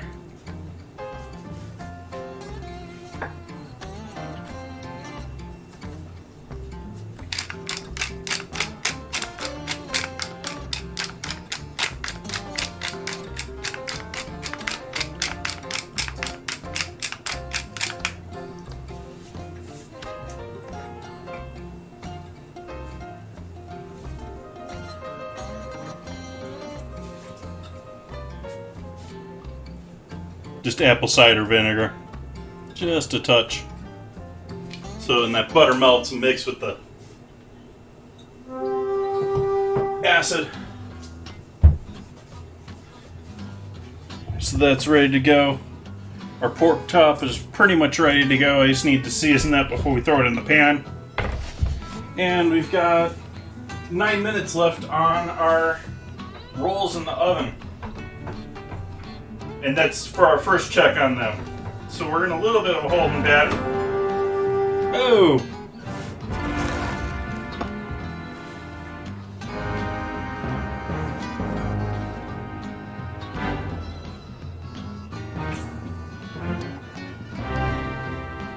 Thank you for that raid, chicken nugget. Welcome in, everyone. Hi, I'm Jason. I stream here 3 nights a week on Twitch, doing dinner. Welcome in. Welcome in, Trigger. We're doing pork tonight. We got some nice first of the season for Sonoma asparagus. So local asparagus. We got some polenta back here on the stove. We're rendering a little fat in here for cooking our pork in a moment. And we've got butter rolls going on, southern butter rolls going on in the oven. Sort of a cross between a biscuit and a cinnamon roll. And they're just absolutely swimming, I mean swimming in dairy and butter. And those have been in the oven now for about 32, 33 minutes. And they're going to probably need around 45. So we're just hanging out for those to finish up because we need the oven to finish our pork. I'm going to sear this on both sides on the stove. Get a nice crust going on it. Maybe get a little searing going on the outer side here.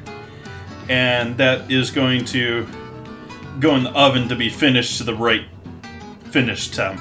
And yeah, this is from this is the second to last chop I have from the pig that I harvested this last summer. Which, back mixer days, back when I was on a different streaming service, I butchered a whole pig here on stream this past summer. And that's been sitting in my freezer here. We're using up the last little bits of this now at this point. And hopefully we'll have something new to put in there, but I haven't really done much in the way of planning for that. Yeah, so it's been 6 months. We need to be done and through with this. Thank you, chicken. I've got several cast irons, and I do love my cast iron pans. I'm definitely a member of the cast iron cult.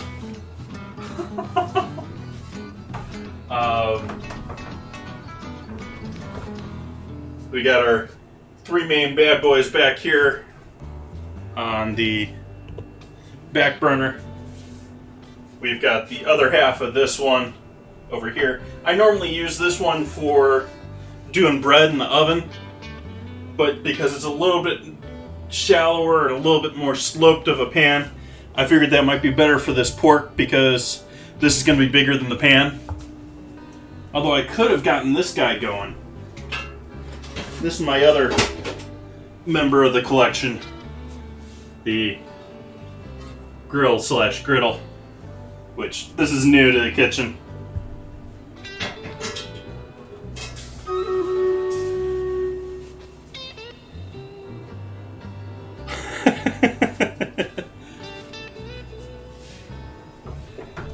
We got the aluminum saucepan and collection of, I can't even show you all my stock pots. Thank you for that follow, Chicken Nugget. And actually, I'm mentioning the stock pots. 28th of this month, end of the month here, I'm going to be doing a 12-hour stream. I'm going to be going hopefully 9 to 9, I think is the current plan. Going to do chicken stock start to finish.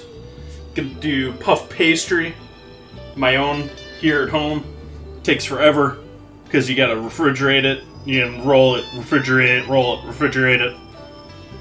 Gonna be doing lunch. I'm gonna do breakfast for lunch.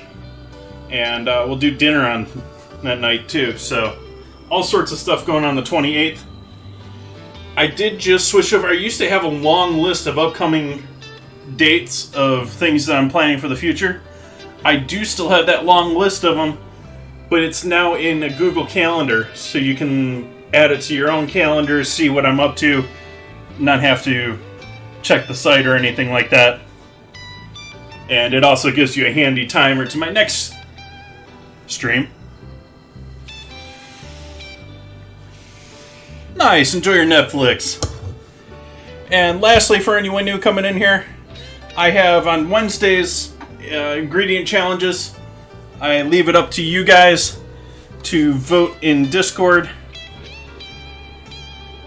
Oh, come on, where is Discord? There we go. We have our Wednesday dinner vote here under the ingredient voting. This week we're voting between Greek seasoning or wild rice. You can just react to make your vote, which means everyone can vote for everything, but you can only vote once. And if you have some influence on what we do in future votes, we have a long list of potential ingredients here that are all waiting for your approval, or you can add your own. There's guidelines up at the top if you want to read. So, welcome in. It'll have to probably be after stream that I let anyone into the Discord, though, because it is limited. It has to have me or a mod give you permissions. But I also got the general chat. We do Formula 1 chat because I'm a little bit of Formula 1 nut.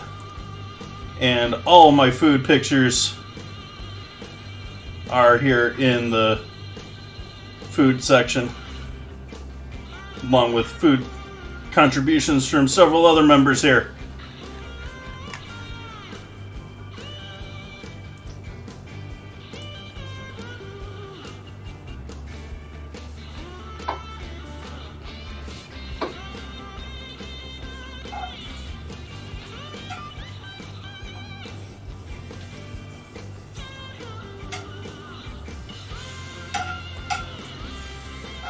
Probably got enough oil in there. I'm just still sort of killing time here for our cinnamon rolls or for our butter rolls. I don't know. I think butter rolls is almost misleading because I say butter rolls and I think like Parker House rolls, like dinner rolls, like soft, buttery. These are going to be soft and buttery, but they're also going to be cinnamony and sugary and... Yes, that is probably a good suggestion, Lexi.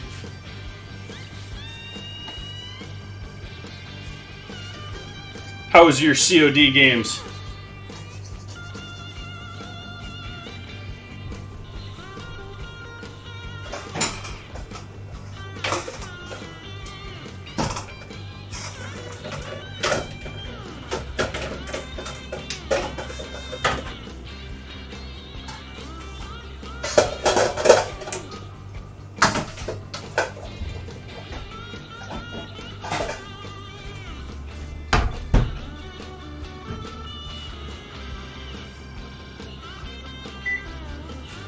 Take a look at those. Oh wow, those are doing quite nice. I'm happy with those. Those are cool. But yeah, we're going to give those a little bit more time.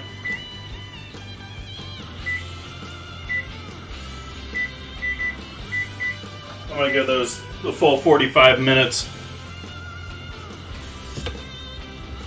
But they are looking pretty. I think they're going to be tasty.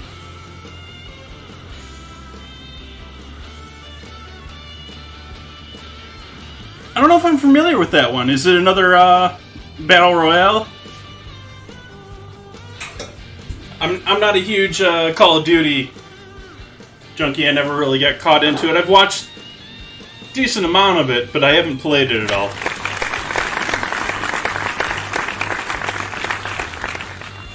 That's actually the case for most modern games. I've watched and checked out a lot of them, but I haven't been playing anything serious for quite a while.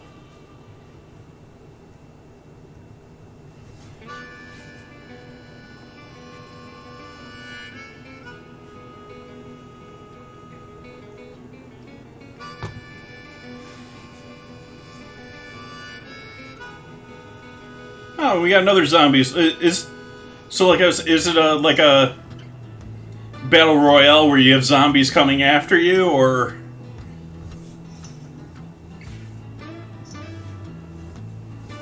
It's the new Cold War.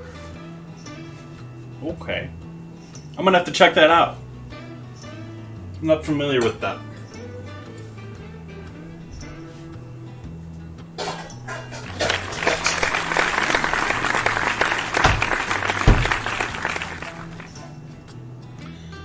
And thank you for those follows, Merlot Mama Wino and Z-Jane.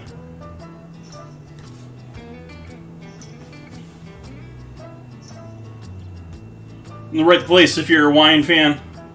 Not really drinking any wine tonight, but generally once or twice a week we've got some wine here on stream.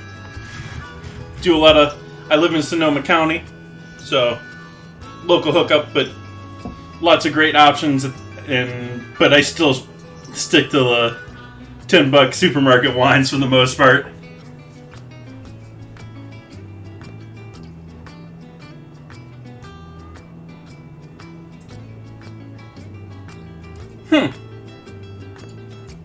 That's cool, Zen.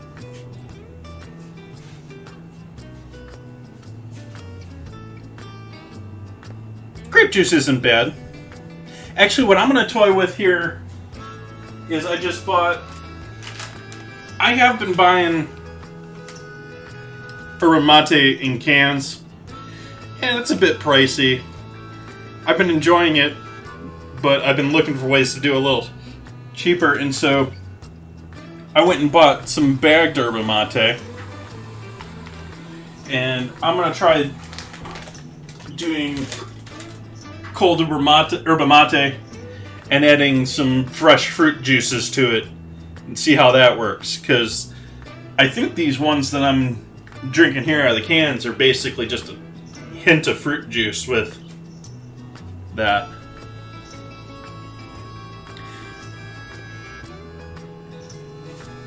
We haven't had beets as ingredient yet either.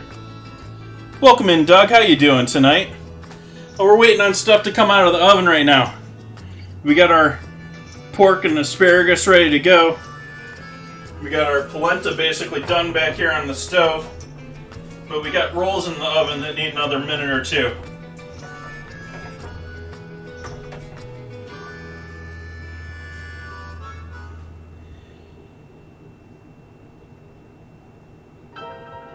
Beets, they're sweet, they're earthy.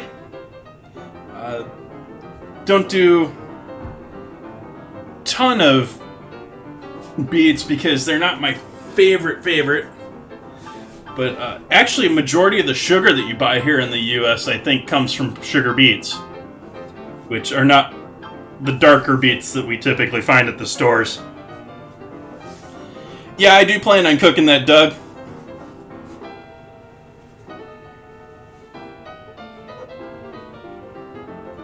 We got our little fat in here rendering so that we have a nice hot pan with pork fat in there for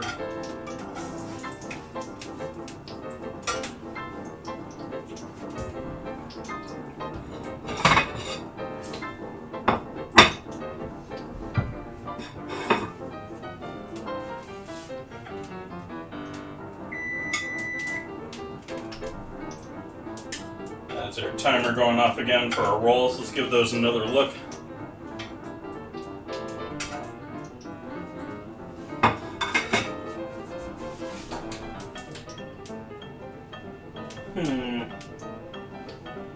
I still want to give those another couple minutes. We're going to do those another 3 minutes. Nice browning. Still trying to get the center pieces a little bit more brown. I was a little uneven on cutting the rolls, and it doesn't show at all. They're turning out looking pretty good. I think they're going to be gorgeous when you guys get to see them.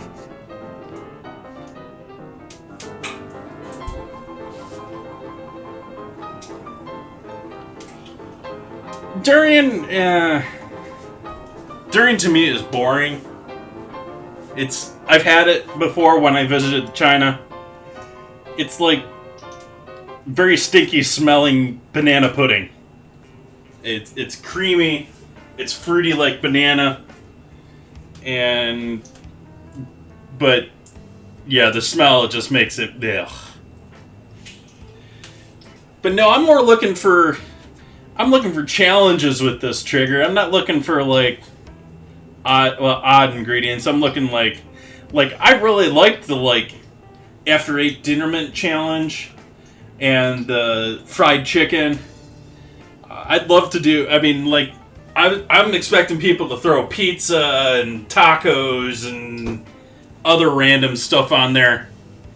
Like I've got coleslaw from KFC on that list and things like that just off the wall that like, how are we gonna even begin to work with this?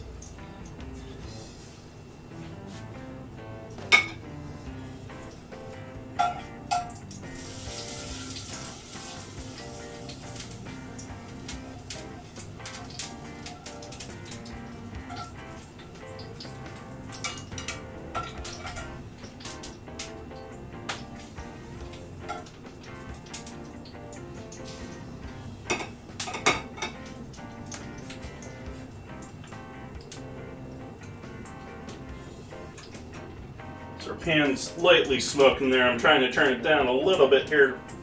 Give those rolls that last minute there. I've done Vegemite. I like Vegemite, Doug. I haven't done it for that. I haven't done it as a challenge. It was in a vote.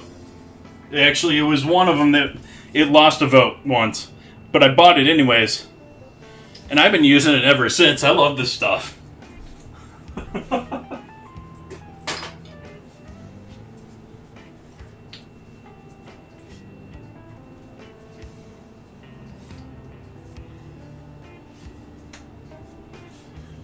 Let's see, what else have we done here already on the ingredient list challenge here? Oh, I'm forgetting a battle here. Let's do our battle. 1 minute ad, guys.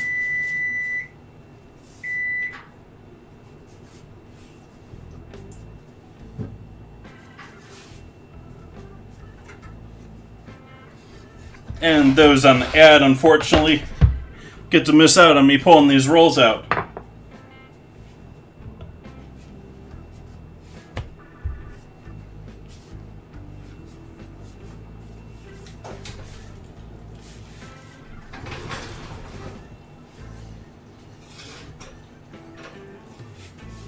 Oh yeah.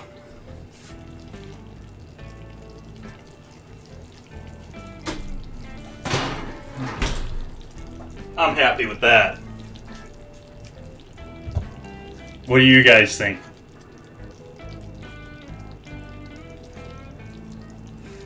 They look crispy and flaky like a biscuit. They got that cinnamon center going. All sorts of gooiness.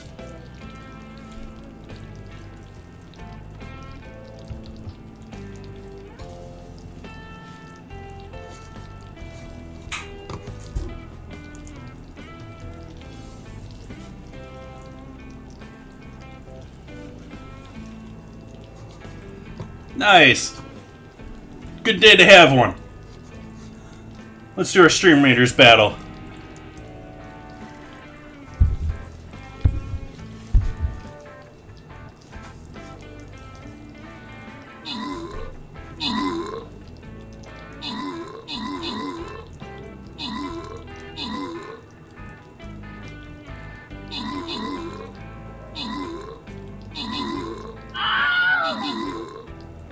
You mean like quit? I don't think they're gonna quit.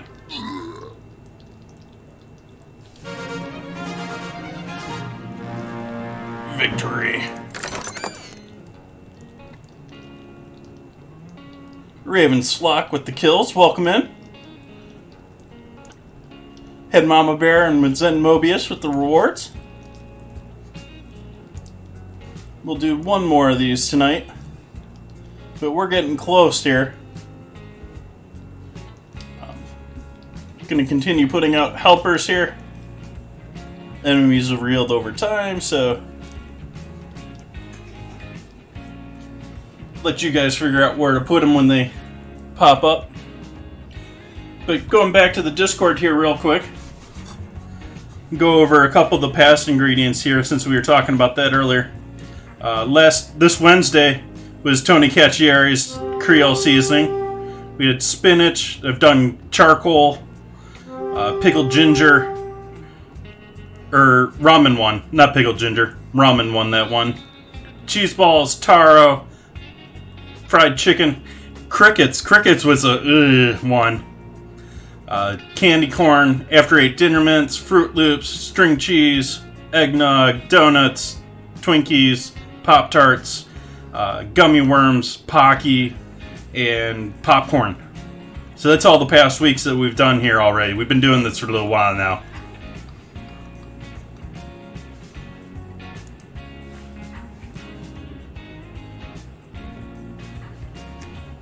I've done things like that too. I've done for National Cheeseburger Day last year, I did a Baconator bread pudding.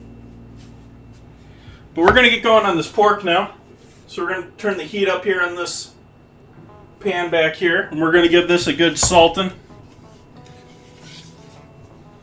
For those that missed out, we pulled out the rolls while we were getting ready for that battle.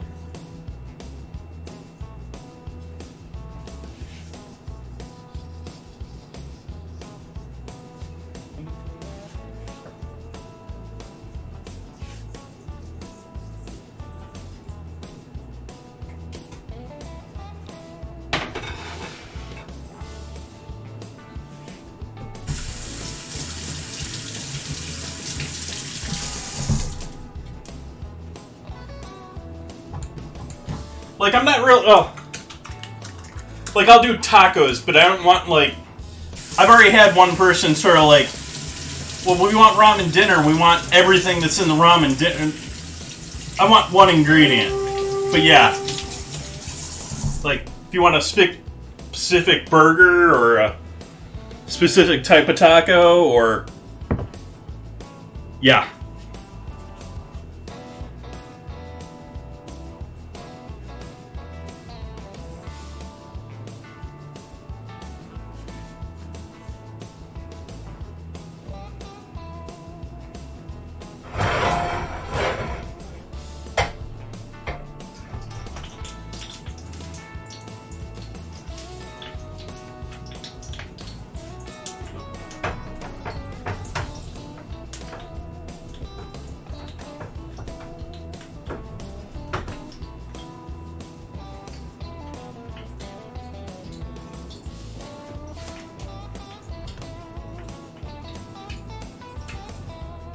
Let's do our hot side. This side of this burner is always a little bit hotter.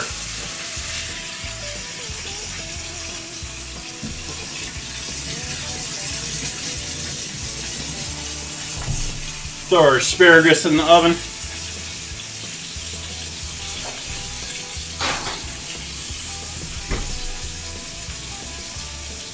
Still at 350.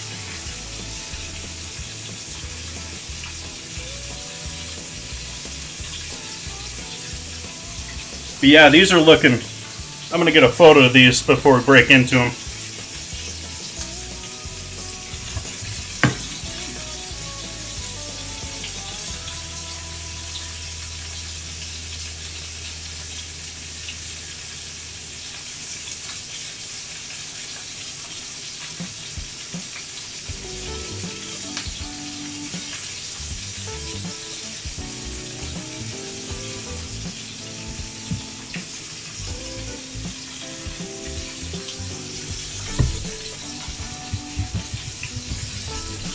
Taking the picture from the wrong direction here.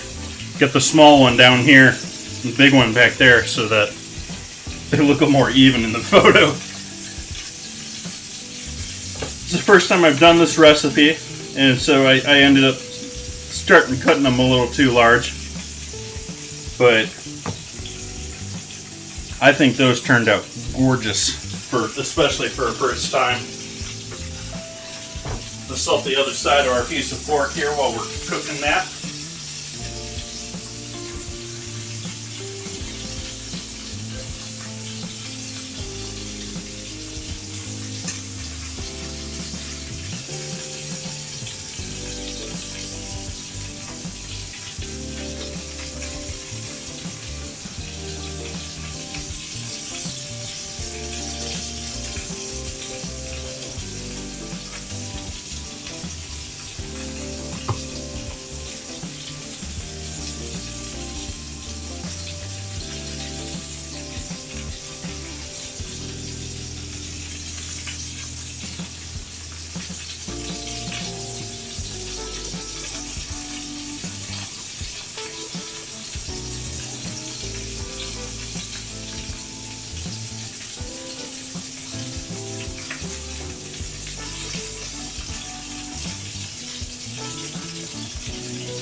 Edgy Hercules breaking out all the epics tonight.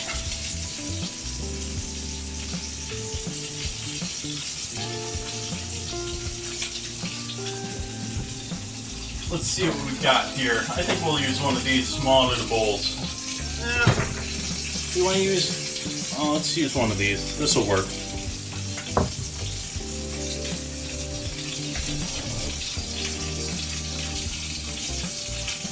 Right now I'm mostly getting the outsides of it seared. It's a pretty thick... I mean, we're looking at a 3-inch cut here at certain points. About 1.5 inch to 3-inch cut there, depending on where you're looking at it. So it's going to take a little time to cook through. We are getting some decent color on there. Not quite there yet, though.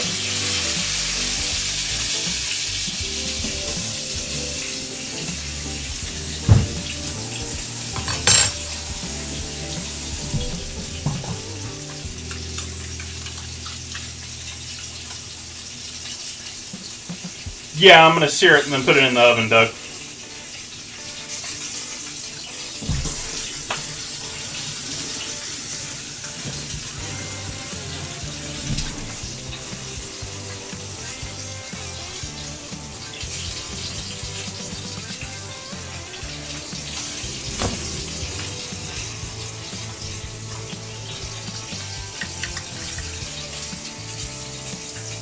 Oh yeah, this is going to be a good time. Those are soft, but they're flaky. Get all the creamy caramel and sugar going on down here at the bottom.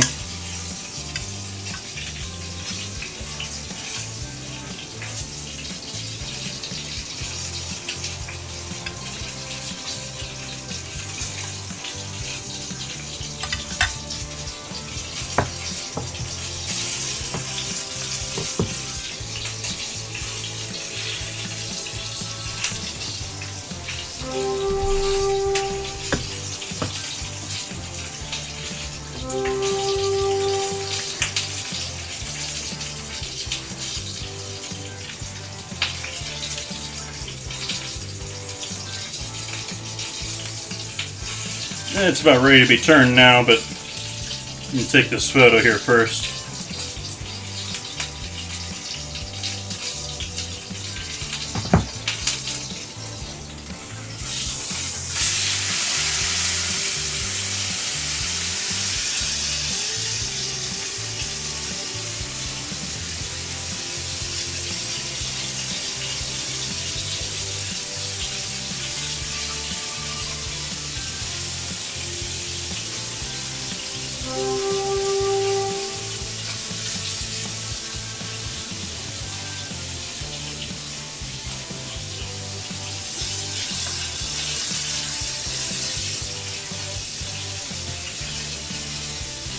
We can go ahead and put that in the oven now.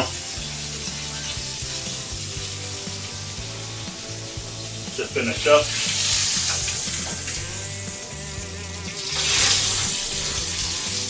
Take a glance at our asparagus. That's looking lovely. But I think I need to try this.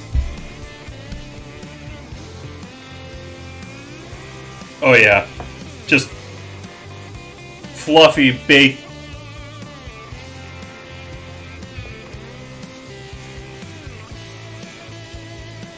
Sweet. All sorts of dairy in there. Cinnamon. Just a good play off of a cinnamon roll. It'd be it's a time saver too. This is a lot quicker recipe than doing yeast cinnamon rolls.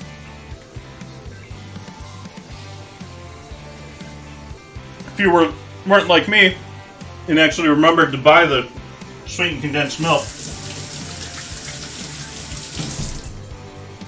you could probably do this 30 minutes plus the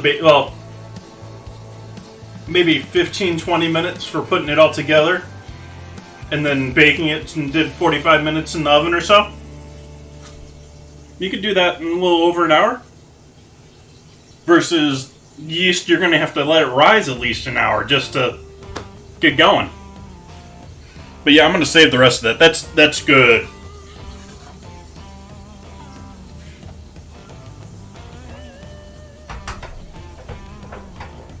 Make sure our polenta's ready to go here.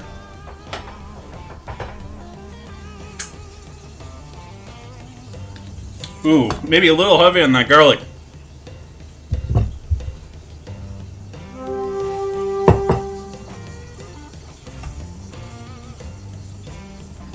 Yeah, let's put this over here. Still want you guys to sort of see what we got going on here, but need the cutting board back too.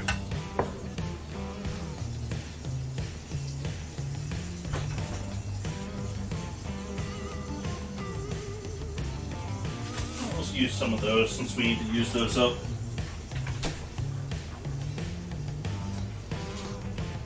Let's see, did I say that I was going to...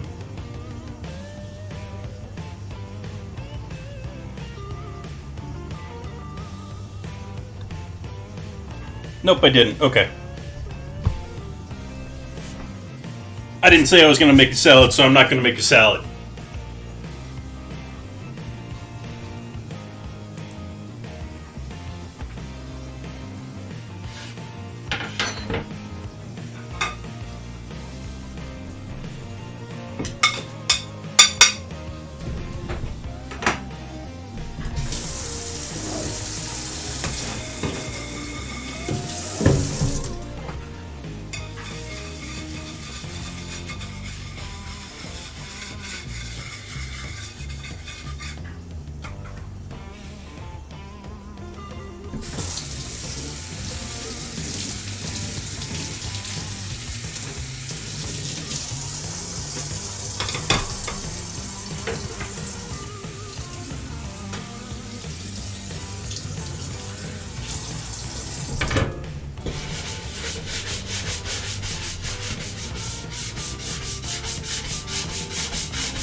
Ooh, lasagna.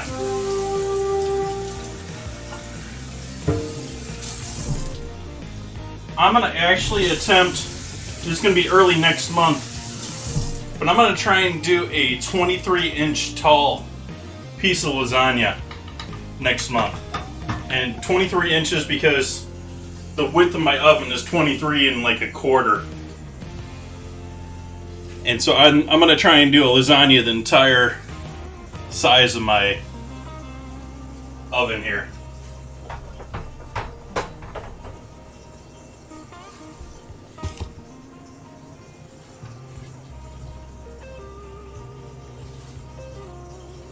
Okay, I lied. I'm having some more of this roll.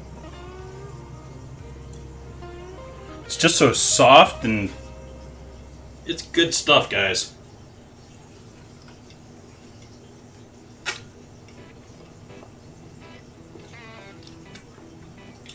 Yeah, I'll be making my own noodles.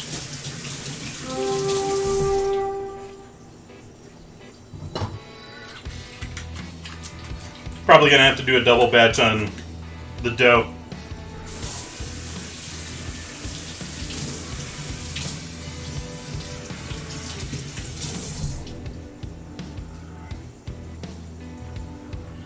But if you guys have been following, I'm not even 100% sure where it's coming from.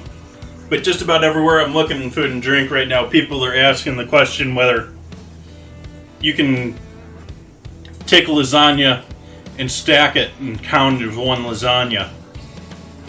And my opinion on that is that it matters when you bake it. If you're baking a lasagna and then stacking it after it's baking, it's a cheap hack. You're cheating. Now, if you do a big thing of lasagna, you stack it, and then you bake it, that's a different thing.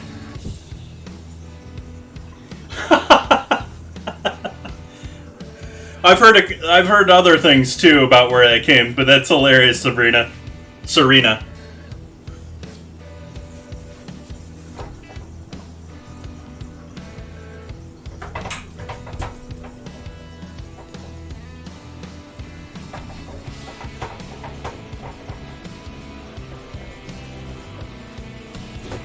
We're definitely going to need some of this tonight.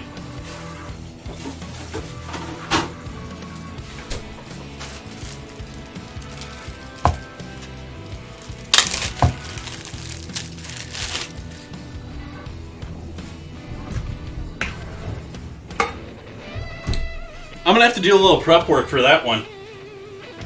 I don't have any pans that are that size.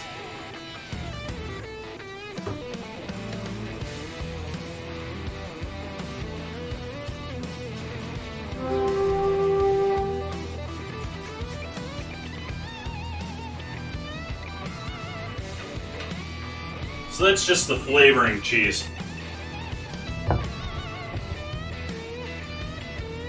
Just a little parm.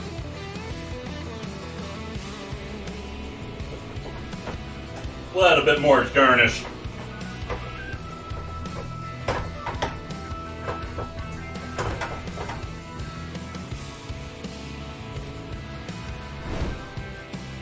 Yeah, I'm a big fan of polenta and pork too. They work so well together. I need to keep that thing away from me. That's just dangerous.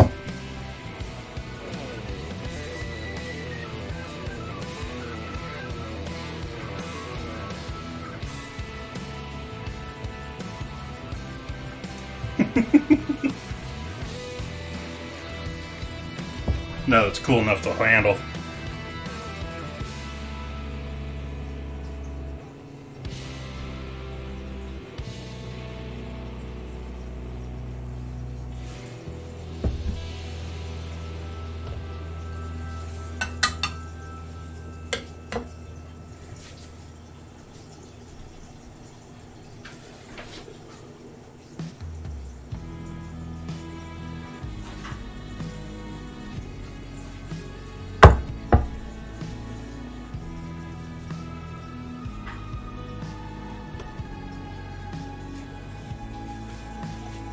Color's a little bit better on that one back there, so I try and give close-ups on that one, even though it's a little hard to give them.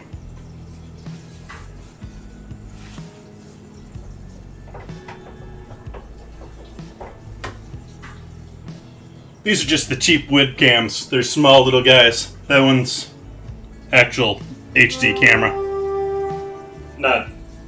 It's not a real one. It's not like a 4K camera, but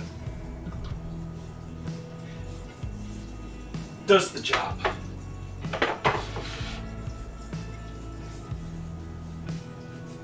Probably getting pretty close here on that pork. Let's do a temp check on that.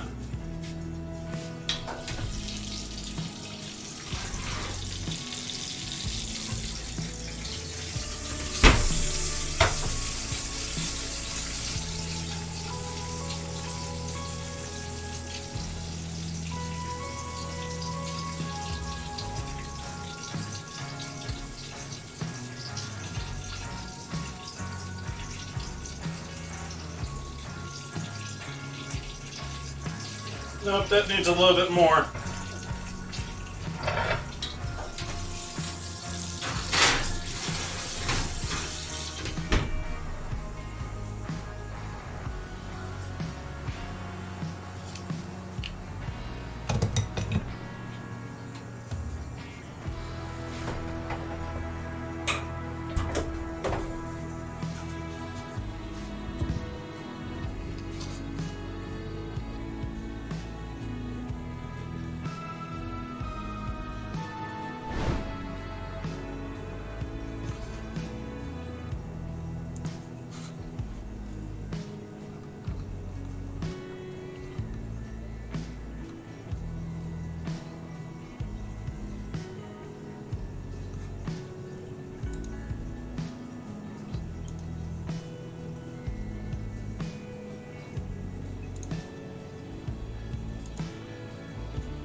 Oh, there's someone I haven't seen online in quite a while there.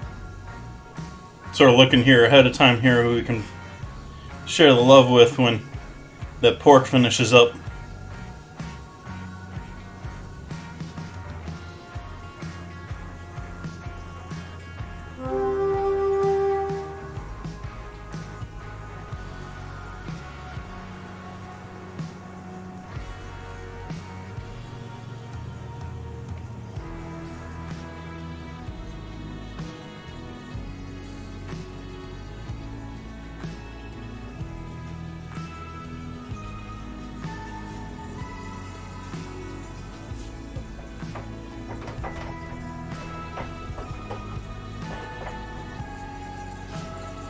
Pull that asparagus out now, though.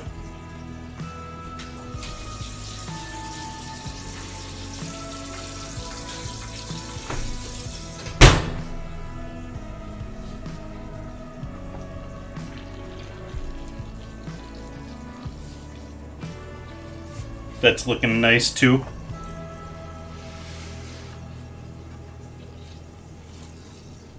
Trying to burn myself here, apparently.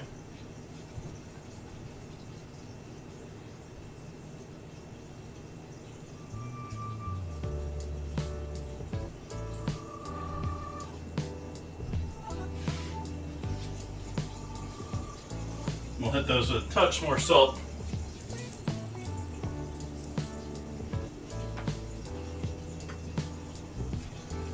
Fresh pepper.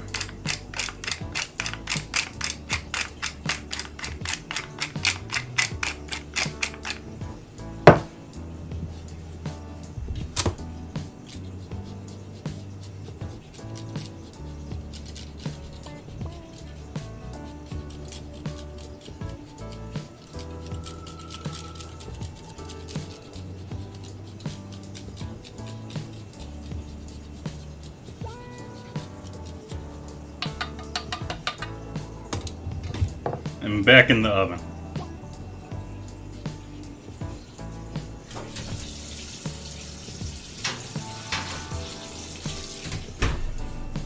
Melt that cheese, get it all nice, crispy, crunchy. Just get some nice brownage going.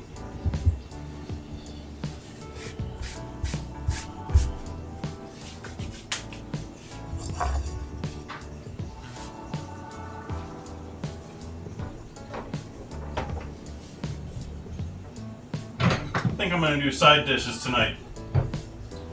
We'll just throw the pork out there on a cutting board, on my small cutting board. We'll do our creamy risotto.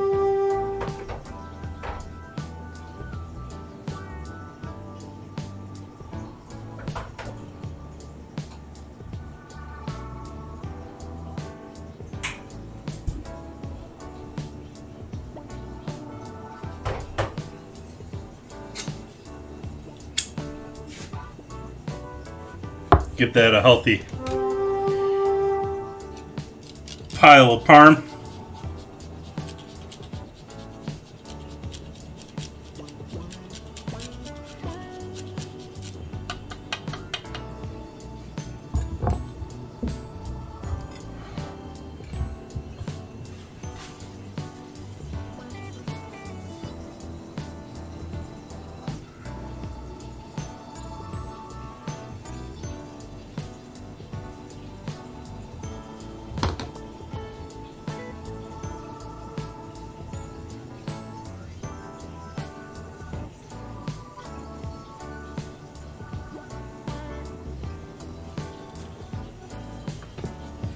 Put a little pepper on the top and give you guys a little depth of appearance.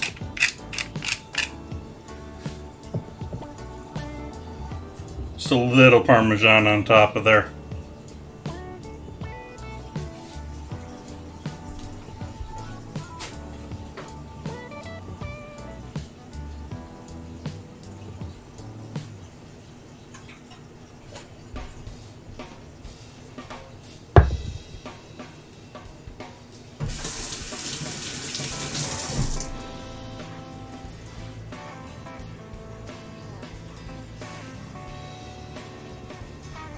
Let's give that pork another try for temp.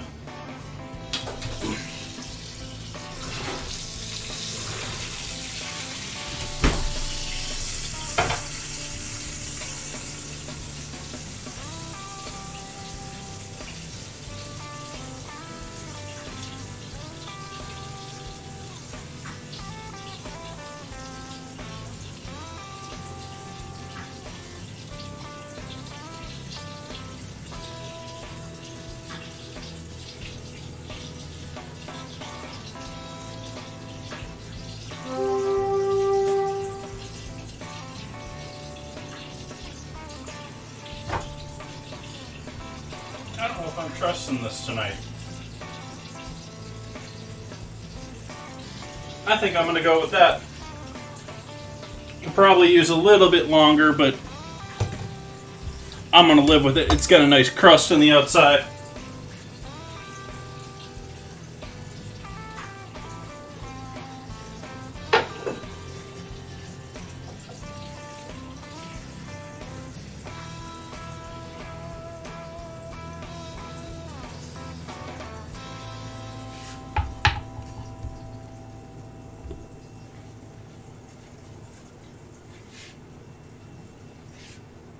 Cancel oven.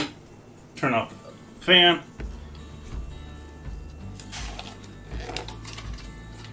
I forgot to put sprouts on top of my polenta.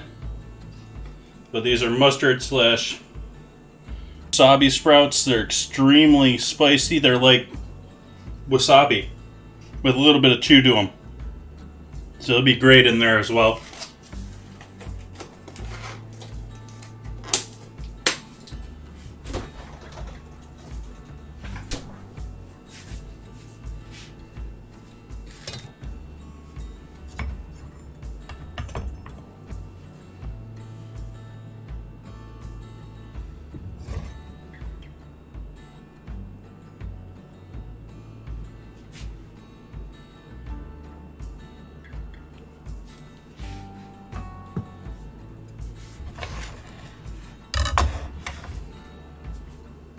Pull the asparagus out of the oven too.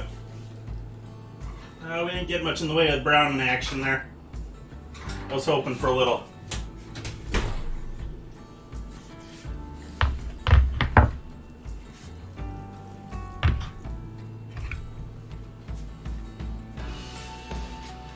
So let's finish that off with a little extra Parmesan in that case.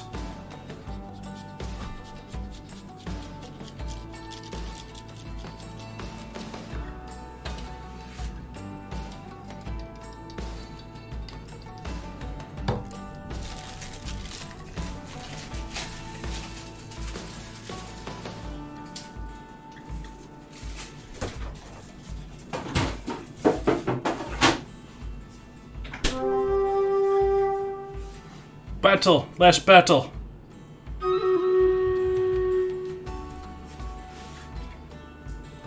So we got a 1 minute ad going there.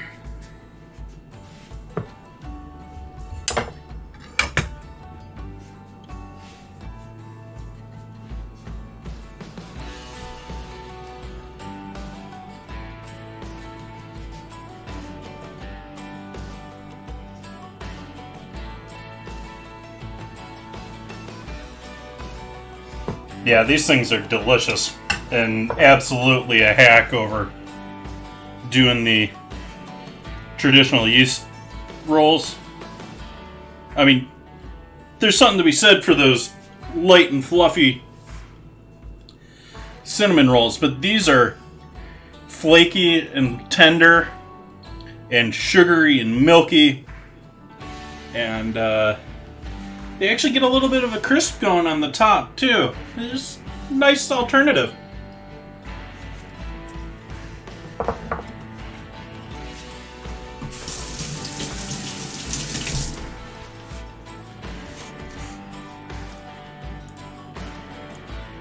Bottle.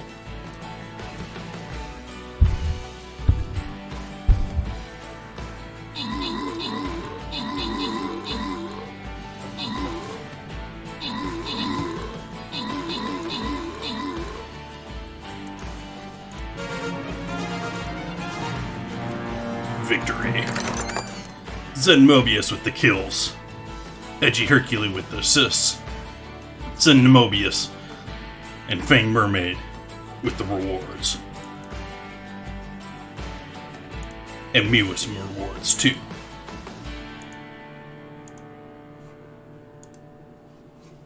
We'll pick up from there on Wednesday with the winner of the battle in the Discord channel. Let's see here. Who are we gonna give a raid to tonight so that I can go and enjoy all this deliciousness?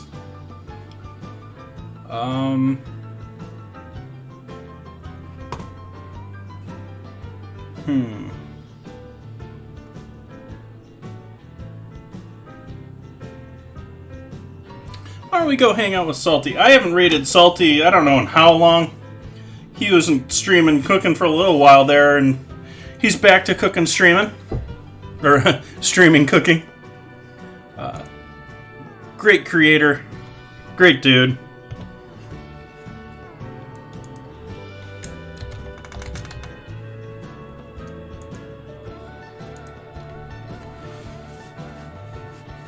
Hey Perkins Zone.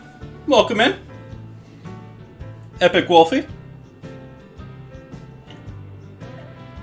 Unfortunately, you guys are joining in at the end here. We've just finishing up our lovely giant French pork chop. Some polenta, creamy style polenta with Parmesan and a little sprouts. Some of our fresh of the season asparagus here with butter and Parmesan. And these ridiculously awesome southern butter rolls, which cross between biscuit dough and, it's just deliciousness. Good stuff. I will be back here on Wednesday. Going to be doing our Discord ingredient challenge, so either going to be cooking with pistachios, which doesn't look like pistachios are going to win. Looks like it's going to be Greek seasoning.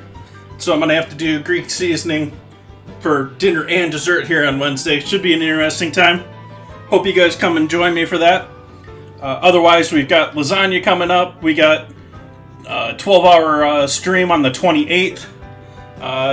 Thank you guys for joining me. See you again soon. Bye-bye.